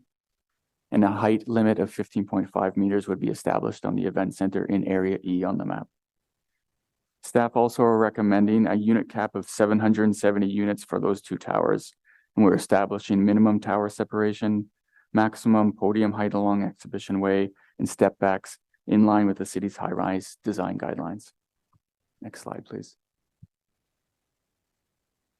So based on the public feedback and the due diligence work that staff went out, we eliminated the 3rd tower closest to Aberdeen Pavilion, and now illustrating in an exemplar design towers of 40 and 25 stories along over top of the retail podium. Staff also proposed to reduce the density from proposed 1,200 units to a maximum of 770 units. And where the 3rd tower was is now introduction of new public realm space next to the Aberdeen Pavilion and as a gateway into the entrance to the new event center. Also, parking on site would be reduced from approximately 740 spaces to support the residential to approximately 330 spaces. Next slide, please. So this slide just illustrates the comparison between the 2022 concept plan on the left and the staff recommendation on the right. A key note, and here is I've mentioned the tower heights and the number of towers in the residential units. The staff are also recommending that the retail be reduced from the proposed 108,000 square meters square feet to 49,000 square feet of retail. Next slide, please. So this is a rendering illustrating an exemplar design of the podium and towers along Exhibition Way. The design represents consideration from the public consultation sessions, city's internal heritage staff, our external heritage consultant, review from the city's urban design review panel, as well as agency consultation with the Ontario Heritage Trust, National Capital Commission, and Parks Canada. The next slide illustrates a nighttime rendering, illustrating that staff would recommend the maintenance of or maintaining the grand entrance to the north side stands. And the podium work also represents our work with, as I mentioned, our heritage staff, our heritage consultant, our architect that we hired for the project, and in terms of how to incorporate a street wall that respects the Aberdeen Pavilion and bring in materialities, including column and window rhythm, drawing back to that original grandstand that I illustrated previously. Next slide, please. And this is a rendering of the new public realm plaza that does not exist today and would introduce approximately 27,000 square feet of new public realm space. I'll now hand the presentation back to Anne to present the heritage matters related to the plaza. Thank you. Next slide. So the proposed event center and the relocated berm will encroach into the framing lanes of the easement. This will require permission from the Ontario Heritage Trust, and that will take place in advance of site plan. Next slide. Oh, actually, I'm sorry, not next slide. Just to illustrate on the image that's in front of you, the framing lanes are indicated by the blue dashed line that runs through the event center there. Next slide, please. So in consultation with the Ontario Heritage Trust, knowing that it needs their approval, staff have established a series of heritage conservation measures. The trust is supportive of this approach and will continue to be involved in the next phases of the project. I'll just walk you through what that approach is here. Next slide. So the first is the heritage impact assessment, which Sean mentioned, and it identifies the impacts of the proposal, including the visibility of the towers beyond the silhouette of the Aberdeen, some impact to the dynamic views from the canal, shadow impact, the encroachment of the event center. It noted a positive impact of the increased setback along Exhibition Way, and it concludes that generally the proposal conserves the value of the site while allowing for its revitalization. Next slide. To mitigate these impacts, the proposal recommends the establishment of conservation design parameters, which are architectural mitigation strategies. They've been divided into 3 sections of the site: Exhibition Way, the towers, and the event center lands. All of these CDPs will be implemented as part of the future site plan application. There's some examples of what they are. It's too small maybe on the screen to see there, but it speaks to interpreting the historic street wall, like Sean mentioned, designing the towers to relate to the Aberdeen Pavilion and the podium, etc. So that was the first, the heritage impact assessment was the first thing we did. Next slide. The second was working to establish heritage conservation related planning measures through this process, the zoning bylaw amendment and the council approved concept plan.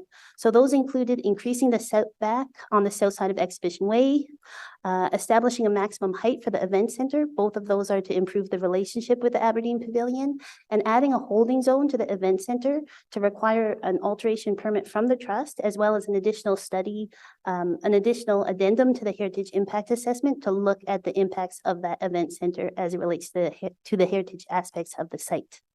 Next slide. The third thing we did was future studies to be required at site plan. So addendums to the heritage impact assessment for the event center and impacts to views along the Rideau Canal, a heritage interpretation plan for the entire site, documentation and salvage plan for the North Stands and Frank Clare Stadium, and then a heritage protection plan, which would look at things like the pre-construction building condition survey, implementation of physical protection for the buildings during construction, vibration control monitoring, and that kind of thing. Next slide, please. So in conclusion, heritage staff believe the development conserves the cultural heritage value of the site, and the impacts that have been identified can be mitigated. Conservation has been considered through the impact assessment, the implementation of heritage-related planning tools, and the requirement of future studies at the site plan phase. Heritage staff have and will continue to work collaboratively with NCC, Parks Canada, and the Ontario Heritage Trust. Next slide. And now it's back to Sean. Thank you. And just taking a broad approach to the project on a bigger level, this report will be rising to council this week. And in terms of touch points with council, should council proceed, there'll be multiple touch points with council in terms of staff reporting back on procurement delivery models and final bid acceptance for construction. But in terms of built heritage through site plan, we'll be working with the Ontario Heritage Trust, as Anne mentioned, National Capital Commission and Parks Canada on the terms of reference for the heritage studies following through site plan. In high level on the final slide is just construction timeline, just to give you a sense of notion of the overall project. In terms of project delivery, the event center would be a first build taking 24 months, followed by the north side stands, which could take 30 to 36 months. And then the towers would be a separate site plan application from a private developer. That concludes the presentation.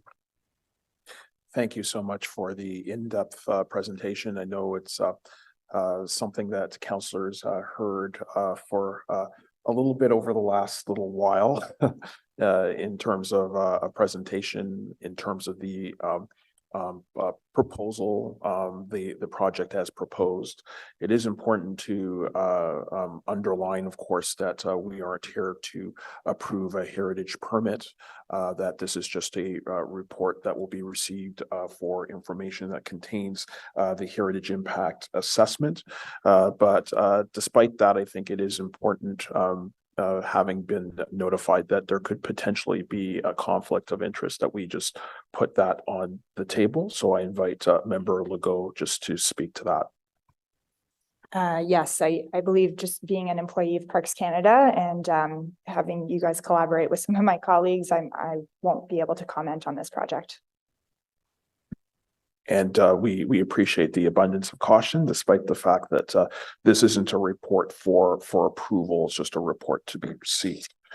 We did receive correspondence from Heritage Ottawa, and we do have two speakers registered, including Heritage Ottawa. So I don't know if Hunter wants to provide comment on this file.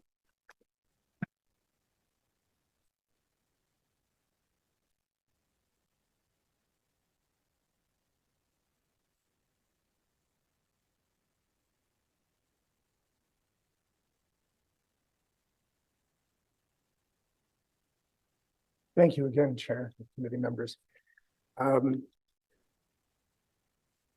Lansdowne Park is very near and dear to Heritage Ottawa's heart. It was, in fact, over 50 years ago when there was a movement to demolish the Aberdeen Pavilion that, in fact, the public reaction was such that Heritage Ottawa came into existence, partly focusing on the preservation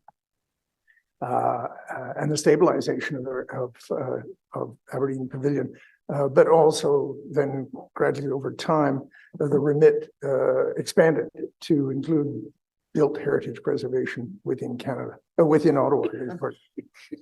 And in fact, those of you, I know you all avidly read the Heritage Ottawa newsletter, you will have noticed that the Aberdeen Pavilion logo is in fact our logo on that publication.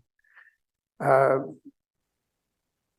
years ago, we spoke quite extensively, Heritage Ottawa spoke quite extensively before the Ontario Conservation Review Board with regard to the city's plan as part of Lansdowne 1.0 to move the horticulture building. We felt that that was an inappropriate step to take, given that buildings are not only in and of themselves heritage, but also in their setting. The setting is an important feature. We lost that one. The city said, we're not bound by that, and they moved the building. That is why when Anne was speaking about the designation, undesignation, designation, and whatever. I lost track. However, that is the background to that. And we find ourselves again in a role of needing to speak up about Lansdowne Park's historical importance to the city of Ottawa. We want to make it clear that we are not opposed to the need for changes to Lansdowne Park's current configuration in order to ensure the sustainability of the site. But it is a unique location. And Anne has described it. It sits adjacent to a Canadian National Heritage Site, Canadian Heritage River, and also a UNESCO World Heritage Site. And we have only one of those in town, so we have to be very mindful of that. We also recognize and appreciate the proposal going eventually to council with regard to recommendations about needed repairs and upgrades to be made to both of these heritage buildings. We think that that's most welcome. We hope that as the financial package for this significant project goes ahead, that those elements are going to be preserved. There will be a lot of pressure, and we sometimes worry that heritage slides down the list of priorities. We are very interested in the preservation and improvement, for that matter, in the view planes from Bank Street to the Aberdeen Pavilion.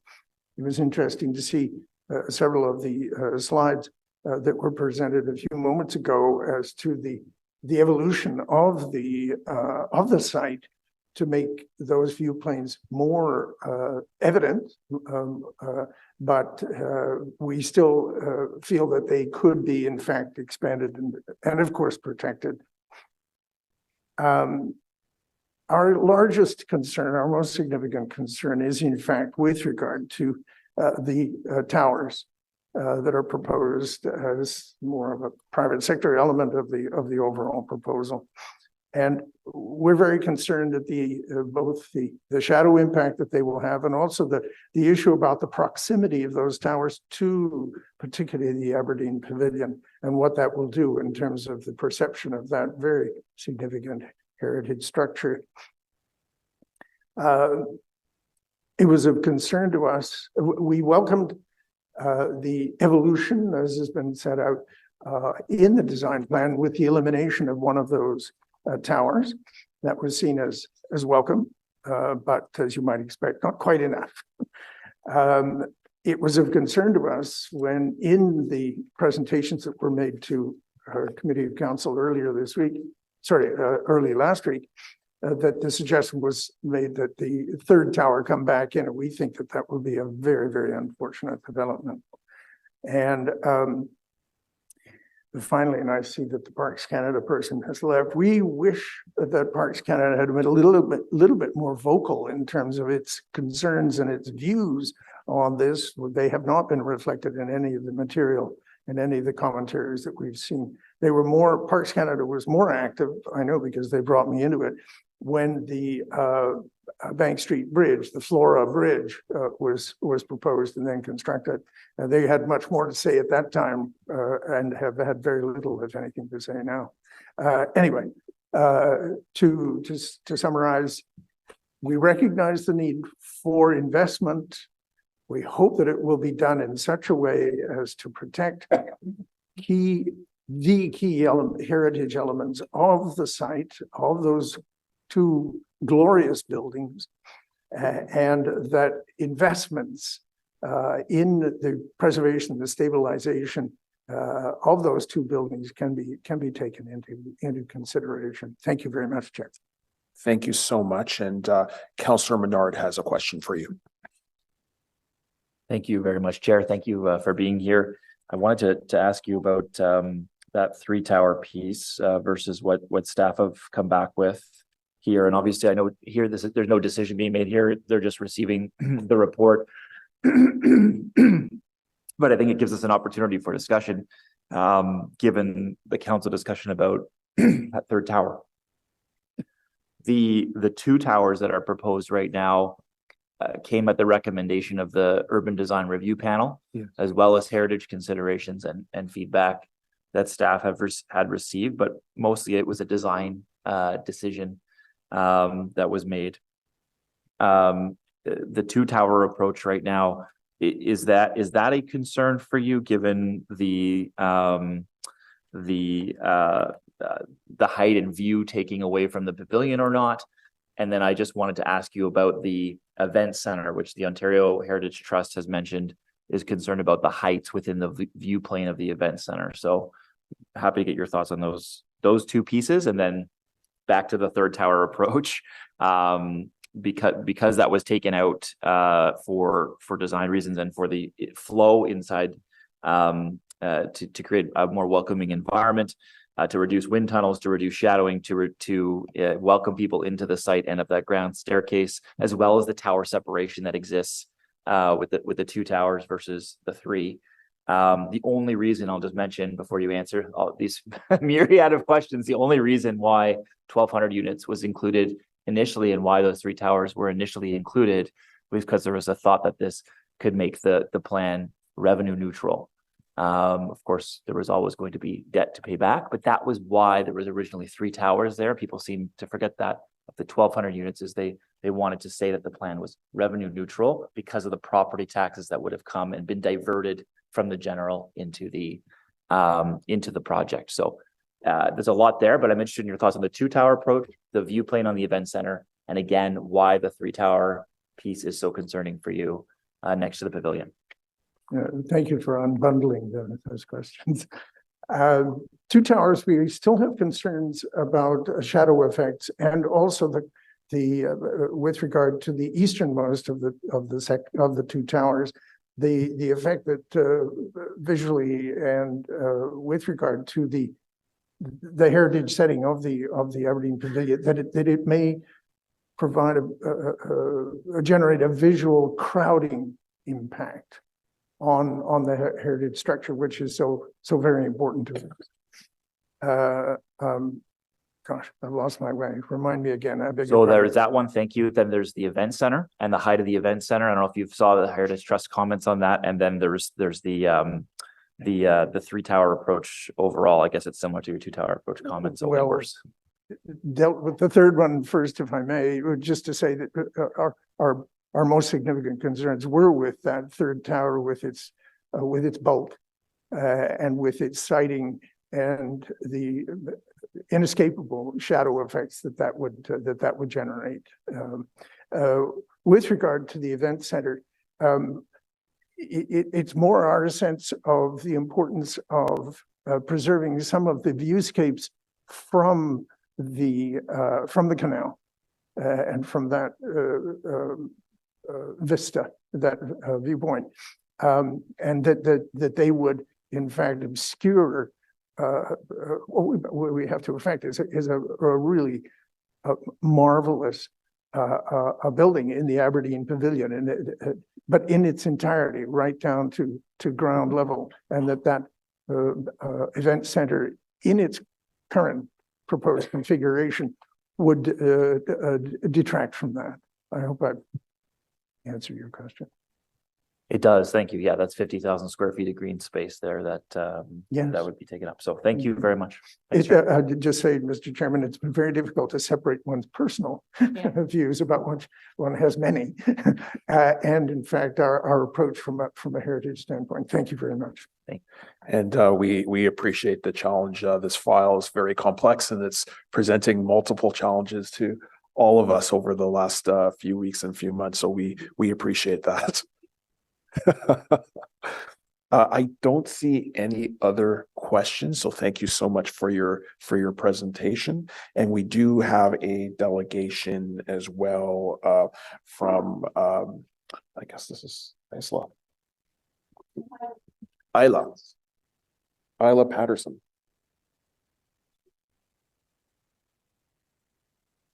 This on? Thank you so much. We did get your last minute request to speak, and we're really happy to be able to slip you in here. Thank you. Thank you. Thank you very much. I was going to say good morning, but it's afternoon. Good afternoon, councillors and committee members. My name is Isla Patterson. I live in the Glebe. I'm a member of Heritage Ottawa, but I'm not an expert in heritage matters. I spoke to the joint committee about my concern about the cost of the event center in Ottawa compared to the one in Gatineau, but that was yesterday or last week. Why I asked to speak to you is that I understand that the report that your committee has received and will be forwarded to council has to do with recommendations related to the proposed with changes to the official plan and the zoning bylaw amendments. And that these will involve the designated and listed heritage properties. First of all, I want to say that there is no consideration in this document for the strategic heritage view protection of the Aberdeen Pavilion in the inclusion of these two towers.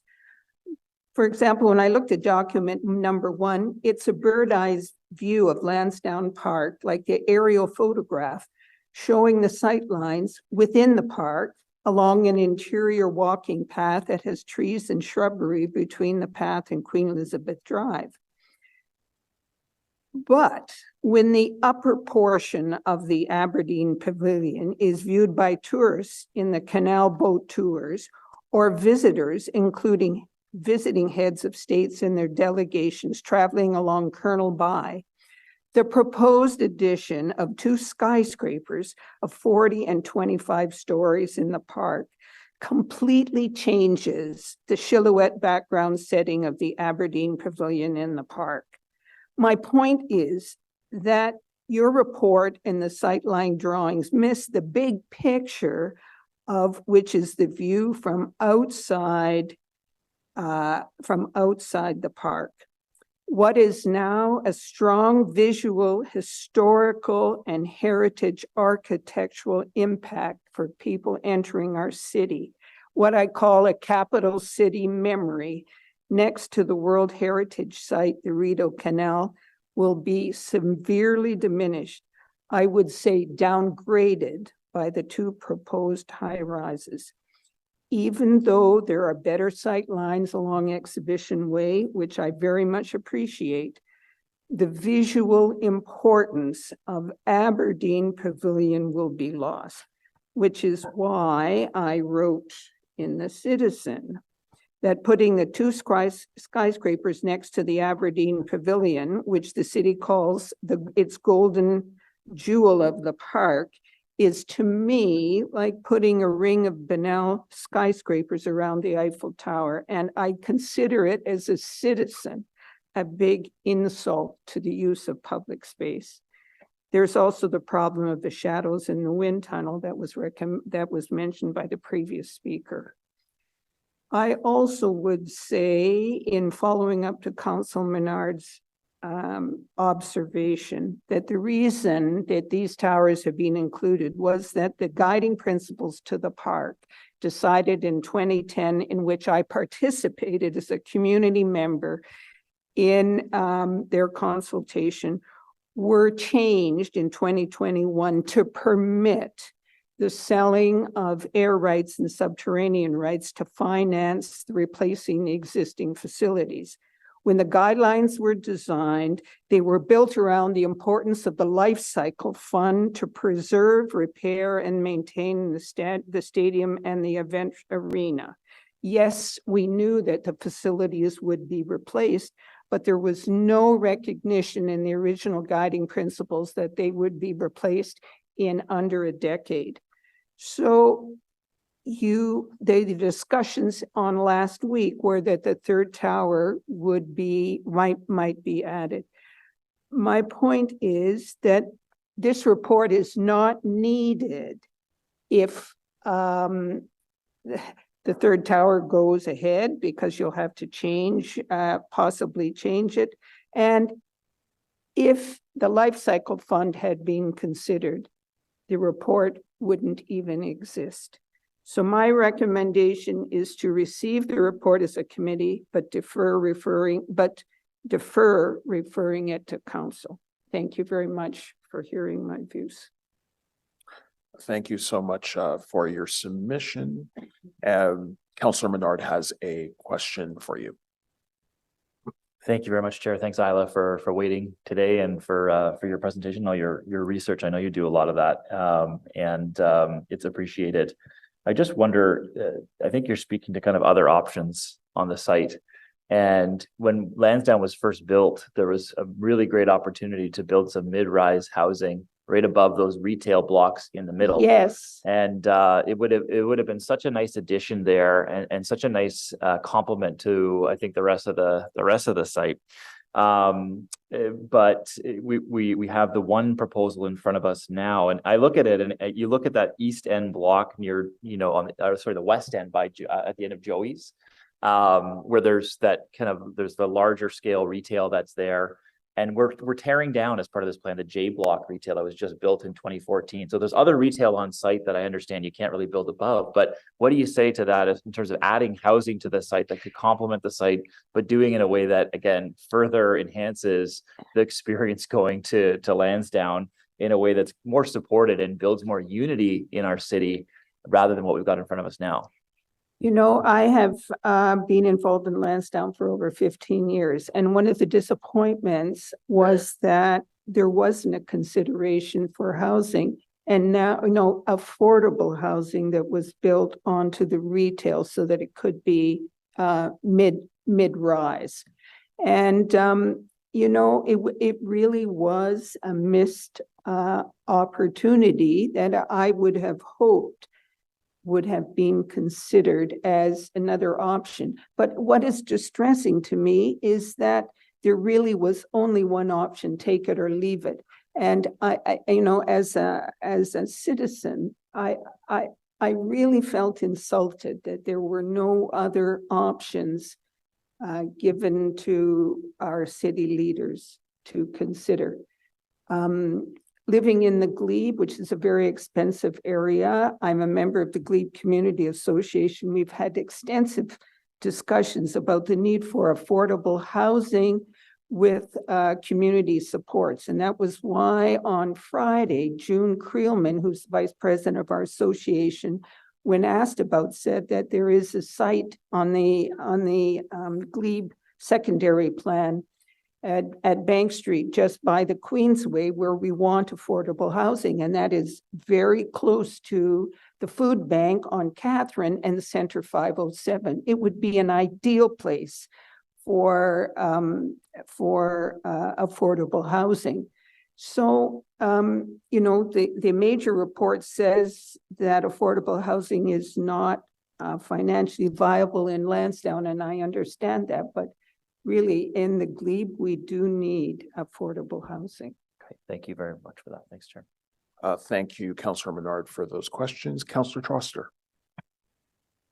Hi, thanks so much for being here. I really do appreciate your suggestion in terms of how to proceed, because where I'm struggling, Chair, is with the fact that this issue of the third tower has now been brought back into play in terms of potential motions that'll be coming to council this week. And we have to fully debate that. So I'm just wondering what our options are. I could ask you, Chair, or I could ask staff, but I understand that I'm interacting with the delegation. Well, I would just say, just for clarity, that obviously there's a report that was presented to the joint committee, and now that will be deliberated by council, as we know, at a special meeting where motions have been introduced by members of council, which is their right. We haven't had full deliberation and we haven't voted on those items. So the item that is before us is the staff report with staff recommendations. My understanding, just conferring with our deputy clerk as well, is that any report that is received for us would automatically also rise to council. There isn't the capacity for us to receive something and for it not to go to the higher body. So this is just ultimately, I guess, an exercise of procedure we're dealing with the report that's before us. The timing actually still does make sense because those reports have not been amended by motions from other members of council.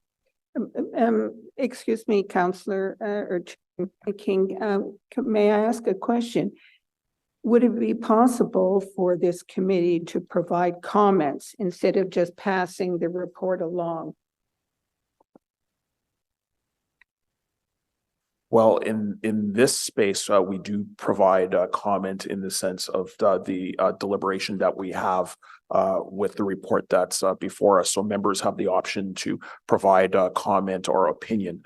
Of course, public members would have only this venue to have that capability. Councillors will be able to provide continuous comment on these files as they rise to council, and we expect to have both vigorous and elongated debate on Lansdowne. So, rest assured that the inputs that we hear from this body will also inform debate, discussion, and dialogue at council. Okay. Thank you, Chair. Yeah, and I just want to say that, we had 2 11-hour days last week where we heard from more than 90 delegations. So I do appreciate you coming. I think the degree of community concern is probably the highest that we'll see of any item coming to council or committee. And I also share your concern about only one option being presented to us. I mean, a question that I asked at council or at committee was, why have we not been presented with an estimate for fixing the existing structures, for dealing with accessibility issues and building a public bathroom if that's the main concern? So I just want to let you know that your concerns are heard, and we will have many more hours debate about this at council. So thank you so much. Thank you very much. Any other questions? And we have one more question for you from Member Quinn. Okay, again, I apologize. It's not a question for the delegate. It's a comment, and perhaps more a question for you, Chair. So I'll hold it until. Okay. Okay, thank you. Thank you so much for your delegation. And we have one more registered speaker, William Price from the Glebe Community Association.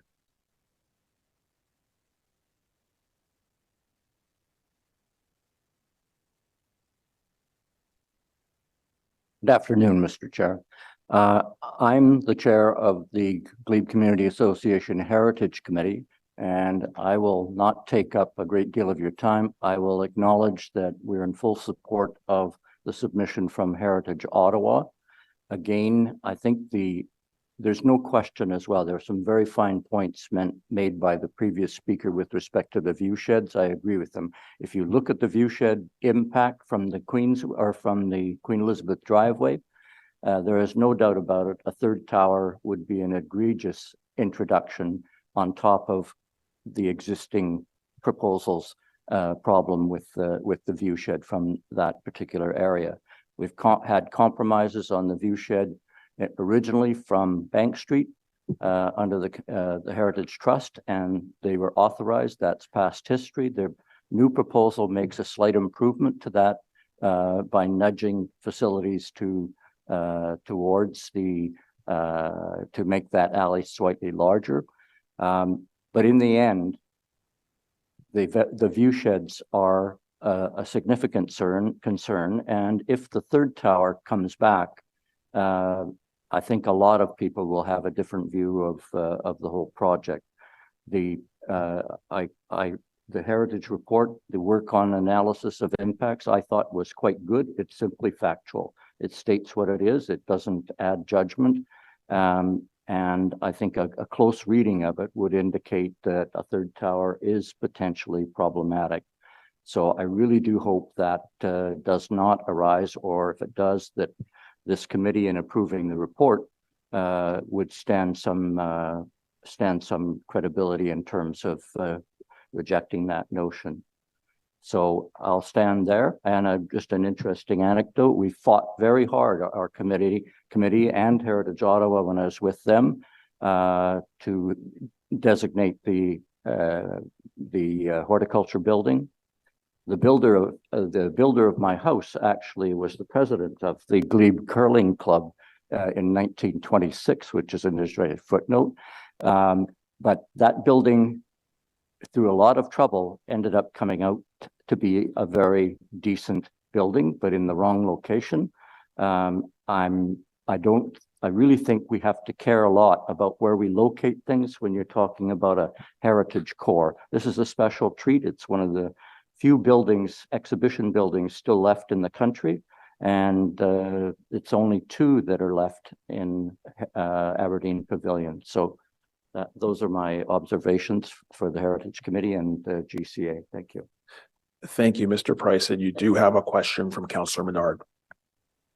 Thanks, Chair, and I'll be brief. Thank you, Bill, for being here and again waiting for the meeting to get to this point. I want to ask you about 2 different options. One is the rebuild of the arena in its current place with some housing above it, instead of taking over that green space and those view sheds. I wonder what your thoughts would be about that, because as I understand it, that could be an option that was not presented, but could be in the future if we were to say, go back and find us a better option. And then the second thing I'm interested in your views of is the official plan amendment that's being sought by city staff right now, which was against the last council's direction, by the way, but it has been sought, is for 40 stories for the entire podium in that area. So that would mean that though it's right now, it says 40 and 25 in the designs you're seeing up here, that second tower could very easily grow with a hotel at 111 units with more housing units. We've said at council, we want affordable housing on the site. We want more affordable housing dollars to come as part of this project because of how large it is. And that is a priority of the city of Ottawa. I wonder your view of increasing that 25-story tower for the affordable housing piece that council has been discussing. I think erroneously, probably as a 3rd tower approach. Staff don't support a 3rd tower. I don't believe the mayor does, but we'll see. And so I'm wondering those 2 different options in front of you, if we could get more affordable housing into one of those towers at the same OPA that staff are seeking at 40 stories, what would your views be? Coming from a heritage perspective, basically, there will be towers, I'm guessing. I hope it's 2. Their height seems to, it gets more egregious as height increases.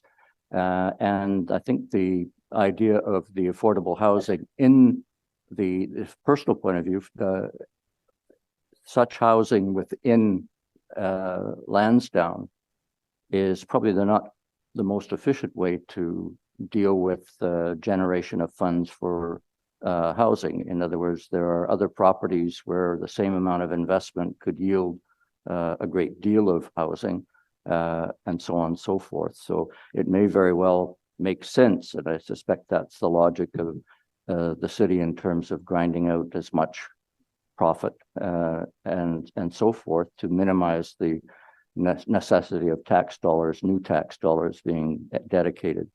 So I mean, that's a personal point of view, being an economist. So, but at the same time, the larger the towers, the larger the building, the more problematic it becomes from the view shed approach. But so far, the work has been very professional in assessing what the facts are regarding that damage.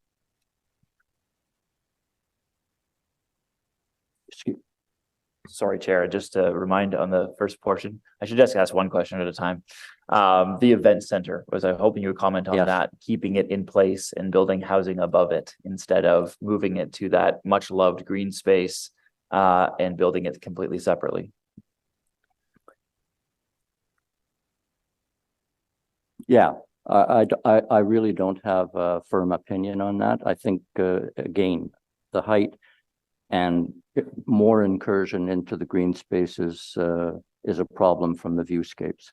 And it's no question when you drive along the canal, I mean, yes, there's trees and stuff, but because of the heights of the building, they're in any image you have the buildings in the background.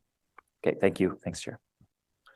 Thank you so much. I don't see any other questions for you, so thank you so much for your delegation. Does the committee have any questions for staff?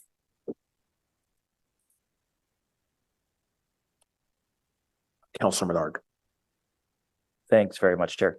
So I appreciate the presentation today. Can you just clarify process, given we've got all these motions in front of us that could drastically change what this site looks like and the heritage perspective that could come as a result of a council decision, which would be, as I understand it, fairly final this week or perhaps on the weekend.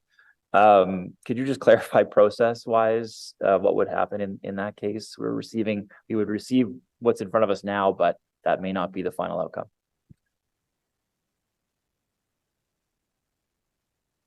Sure. Thank you, Councillor Menard. In terms of if there was a motion that was introduced that would sort of change the design itself, is that what you're asking, like how heritage would still be involved in the process? Yeah, I just wonder, we're here now hearing about one proposal when the proposal could look very different after a few days from now. Yeah, I think so. We provided comments on the two tower option that's in front of you.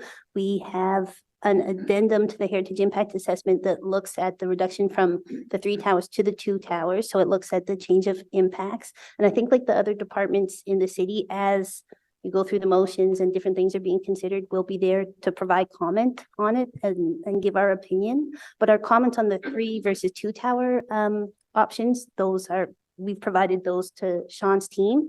And in this report, we speak to it as well. Okay. Maybe I could just add one thing, Councillor. I think the other piece of this is that if the way that the various approvals have been set up is kind of got a heritage insurance policy in there to require future studies related to the potential heritage impacts of whatever the ultimate design is. So I think even if it were to change through motions, we have some ability to still be reviewing impacts if it's approved. Whatever is ultimately approved by council. Okay. In your review of the first option, I'm not talking about the towers now, but the event center, did you review what it would be like to have the event center in its current location, not in the view plane that the OHT seems to have trouble with in the lawn? We did not look at keeping it in, we looked at the options that were being presented to us. So we looked at the new location of the event center. So we've assessed what's before us. If that was the proposal to keep it where it is, we'd have to assess that as well and see what impacts that had on, say, the podium and exhibition way and its relation and the impact on the towers. So I couldn't speculate what the impacts would be. We just would have to see it. Okay.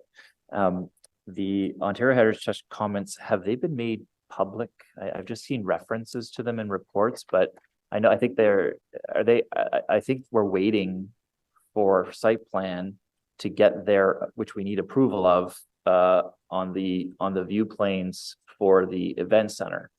And I understand, Chair, that they have some concerns about those viewpoints because of the height of the event center. It's actually going to be very high up. We talked about burying it, but we're talking, I think, at least 15.5 meters in the air. And without a green accessible roof at this point, and the movement of the berm. So just have the OHT comments been made public? Mr. Chair, so staff met with the Ontario Heritage Trust as well as Parks Canada and NCC about 3 to 4 times since January of 2023. We had a meeting with Heritage and the OHT to develop the terms of reference for this heritage study for the Lansdowne report. And Anne can speak to it in a moment. That we do have comments from them that they sent to staff. They're lockstep with us in the process and in terms of how we got here and where we're going next. So they're comfortable in terms of moving forward with us on the site plan for the event center with the H to just do a little more work on how the event center sits in the ground and what views are above the event center to the upper portions of the pavilion. So they haven't identified red flags with that. They're lockstep with us in terms of our process moving forward. And I don't know if Anne has anything else to add.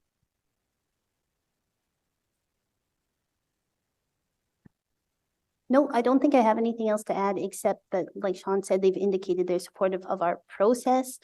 There's the Heritage Impact Assessment addendum that will look specifically at the event center, and that's tied into the holding zone, as well as their approval. So they were, So that sort of gave them the comfort level that the design and the public realm integration with that event center is still to be examined and looked at. Did they have comments on the third tower when you were initially speaking with them before that was changed? And were they concerned about it? So the third tower in the concept plan is outside of the heritage easement zone area. So they didn't have comments in terms of their approval, but they did have concerns with the impact on the site and its proximity to the Aberdeen Pavilion. And what are your concerns with that third tower as it existed previously in previous drawings? Sure. So we had the heritage impact assessment conducted and it identified all the impacts. So there were shadow impacts, there were impacts of visibility of the silhouette of the Aberdeen Pavilion, there was proximity issues in terms of congestion of people and maybe vehicular traffic with the access on the east side of the building. And all of those impacts, while they can be mitigated, would be lessened with a two-tower approach from a heritage perspective. The two-tower option also gives the opportunity to enhance the public realm surrounding the Aberdeen Pavilion with that creation of the new public space. So in our opinion, that's obviously a positive as well. We had concerns with where the tower was located on the podium and the height of that tower as it related to the Aberdeen Pavilion. So from a heritage perspective, the two-tower option was preferred to the three-tower. Okay, just last question, Chair. Did staff consider different alternatives that might have kept the event center in its place or in that proximity? No, Mr. Chair, staff followed council direction to move forward on implementing the 2022 concept plan through that initiated Planning Act applications. Okay. And if council were to give direction to consider that option, could you? Yes, Mr. Chair, if at council, whatever decisions made at council, staff will take council's direction. Okay. Thanks, Chair. Thank you, Councillor Menard. Member Quinn.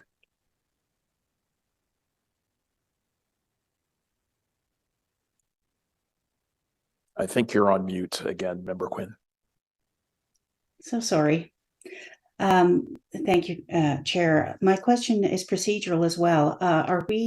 Can we accept this report as information, but can we put a motion forward as well? I'll defer to staff on that to answer. Mr. Chair, if heritage staff want to weigh in, they certainly can. The jurisdiction of the Built Heritage Committee is limited to heritage matters, and what is before the Built Heritage Committee is the Heritage Implications Report. So the ability for members to move substantive motions would be quite limited by that. Okay, thank you. So my more specific question then would be, if a motion were proposed that the Built Heritage Committee recommend that council not support a motion that will be brought before them to reinstate the third tower for the implications, very strong implications, that negative implications that such a tower would have on the Aberdeen Pavilion and the other heritage elements on the at Lansdowne.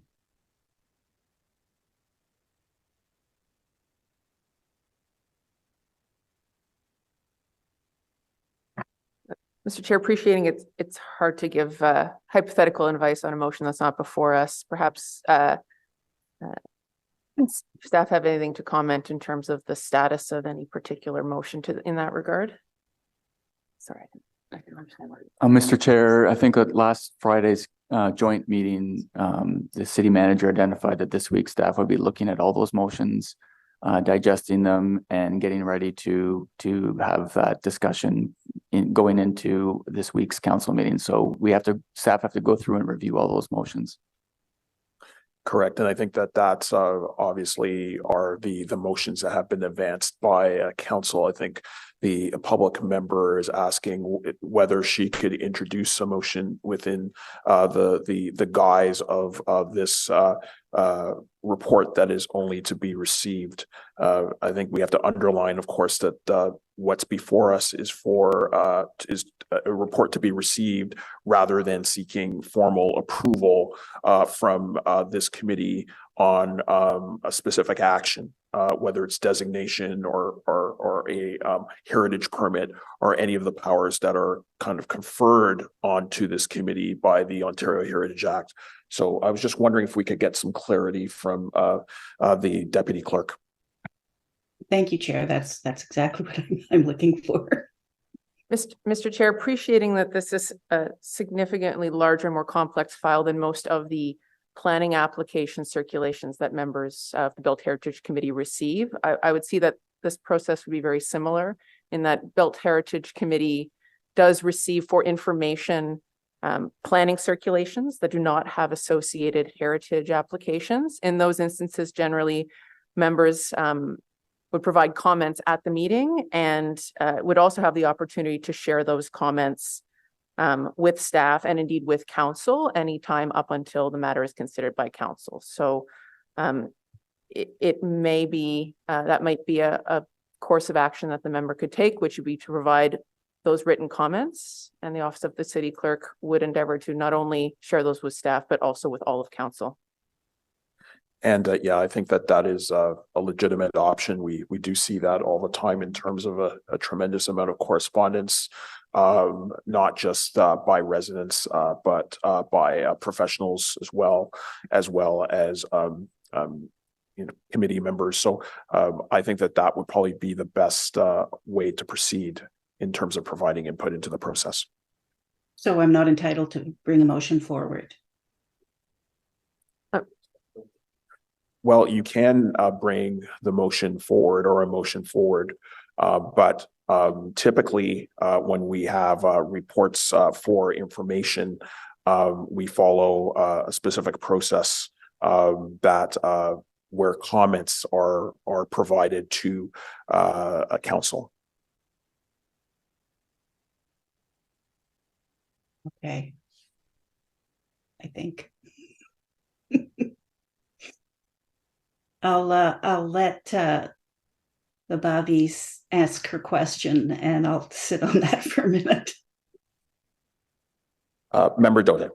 Thank you, Chair. I only have a comment today, acknowledging that everything that was to be said has already been said here. A project this size will change the fabric that exists, not only in terms of how it's used, but also how it's perceived. And there is an impact, huge impact on heritage, but also the community at large. And I'm sure the council will make the best possible decision. I just want to say that it'll be interesting to see how the heritage protection plan is made and implemented to ensure that we don't lose the heritage structures next to the site in process of building new ones, regardless of what iteration of the design gets approved on 10th. Thank you. Thank you so much. And just for Member Quinn's edification, staff has said that a member can move a written motion, but it has to be tied to heritage considerations. Okay. So how would I go about doing that? Do I just do it verbally or?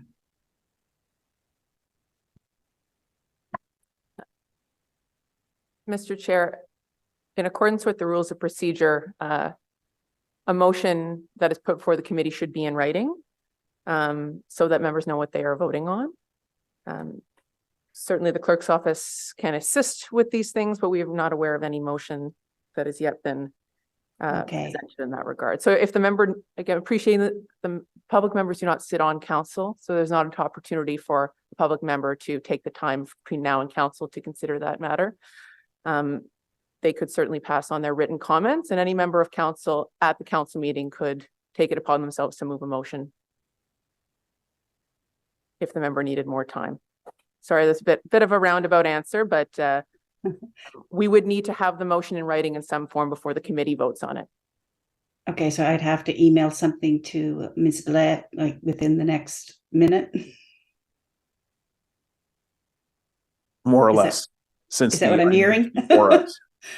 And this is one of the reasons why typically with this process, comments are referred up to council, since often though members have the capacity to bring these types of substantive motions, typically that does not occur with reports that are just to be received.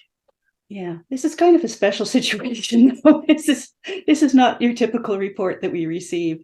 This has huge implications for a very important piece of property in the city. And I have no opportunity to speak to it again. And I would like to sort of take the chance that my motion could be supported by this committee, which would have potentially a lot more impact than my personal comments. So that's my thinking. Just to share with you. And did Councillor Minot have some input before I? Yes, Councillor Minot. Thanks very much, Chair. Yeah, so I guess, you know, in this, sometimes this happens to me too at committee, when you're just talking with staff and you want to bring a motion forward. What I usually do is I email one sentence to staff, basically capturing my thoughts and just say, I'd like this to be drawn up as a motion. I think in this case, that's probably all you would need is one or two sentences to send it to Caitlin and Melanie. In that case, that's just my own. Sometimes that happens at committee. Yeah, no, listen, I appreciate it. And I have questions too, if you want the time to do that. So thank you. I can get back on the and maybe Chair, you'll indulge with a minute or two for Vice Chair Quinn in this regard. I did want to talk just briefly because the OPA, just to staff, because the OPA is seeking 40 stories towers in the entire block, that it's not shrink wrapped right now in any way. So you could have theoretically 40-story towers anywhere along that entire podium, not with what we've said looks like the pictures right now. You could have different tower separation, a different unit count if a motion was to pass, for example, that removes the unit cap. Right now, staff are recommending a unit cap, but that could change. So I guess the question to heritage staff on the heritage item is that second tower, if it were to go to 40 stories closest, because it's 40 stories now, closest to Bank Street. The second one is 25 stories closest to the pavilion. Is there comment on the height of a skyscraper versus a high rise on that second tower and its implications for heritage? Sure. Thank you, Councillor Menard. The heritage opinion on that is that a lower height closer to the Aberdeen Pavilion has less of an impact on the Aberdeen Pavilion. It's my understanding, and Sean can correct me if I'm wrong, is that in the council approved, if it was the current council approved concept plan, any substantial changes to the design would require, including like two towers of the same height or a higher height near the Aberdeen Pavilion, would require approval from council to change. But I guess another thing, I could be wrong about that. Oh, I'm sorry, I misspoke. That's not correct. I was going to say in terms, I guess one thing to think about is we have the conservation design parameters that I mentioned in the heritage impact assessment, and they give mitigation measures for the tower design. And part of that is how they relate, whatever the approval is, how they relate to the Aberdeen Pavilion. So we will have an additional heritage impact assessment addendum to understand how the tower design impacts the Aberdeen Pavilion. So whatever that is would have to be assessed through another impact assessment. But some of the considerations that are given have to do with the height near the Aberdeen Pavilion. And I'm sorry for misspeaking earlier. Yeah. I'll let Sean correct me. Yeah. No, Mr. Chair, no, it's fine because Ann and I had this discussion, and it's in that area where 40 stories would be permitted. We were discussing, well, could someone put 3 towers up? And the discussion we had was that, well, 3 towers, if council approved the concept with 2, would be a massive change of the concept. So that's where we talked about if the 2-tower concept is approved and someone could squeeze in 3, would that be permitted? And the conversation was no, that's a major change to the concept plan that'd have to go back to council.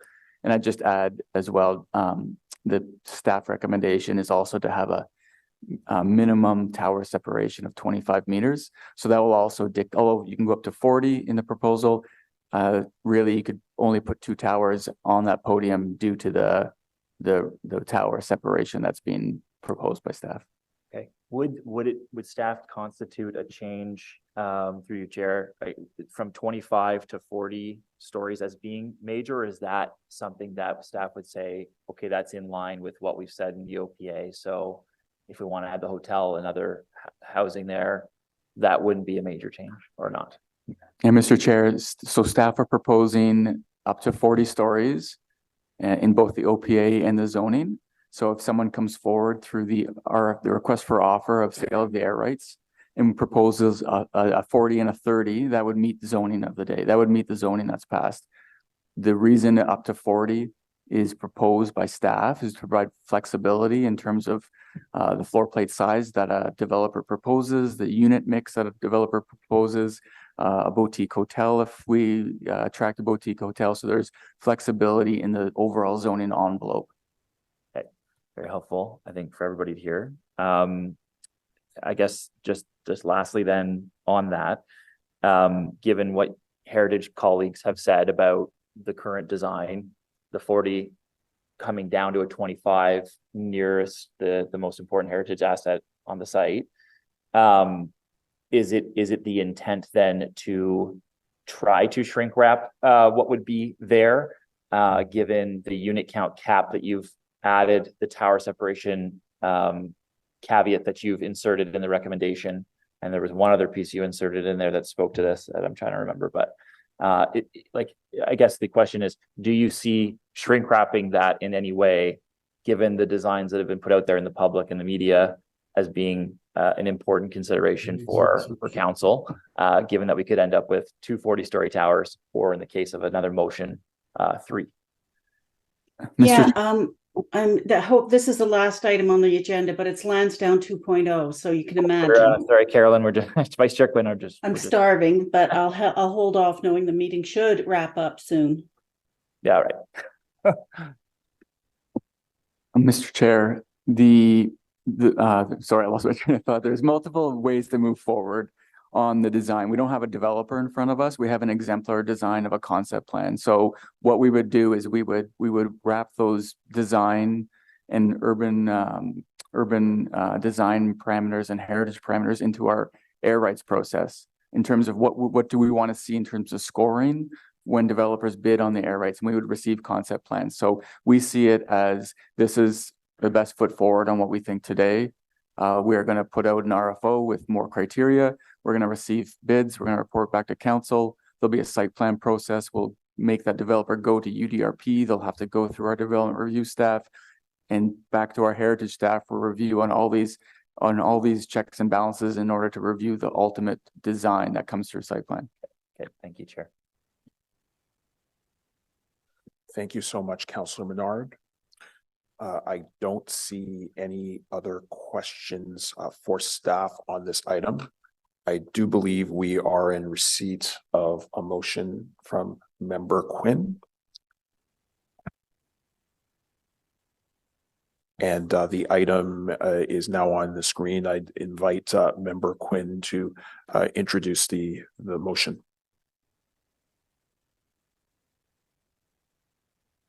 Okay, thank you. Thank you, Chair. The motion reads, therefore, be it resolved that the Built Heritage Committee recommends that Council not support a motion that may come before you that recommends the reinstatement of the third tower due to the negative heritage implications such a structure would have on the Aberdeen Pavilion in terms of proximity, shadow casting, visual crowding, and public experience of the National Historic Site. Thank you so much. Do you have any other comments on this motion? And of course, we can open this up to debate. Only to say that if any of my colleagues think that we could beef it up and make it stronger, please let me know.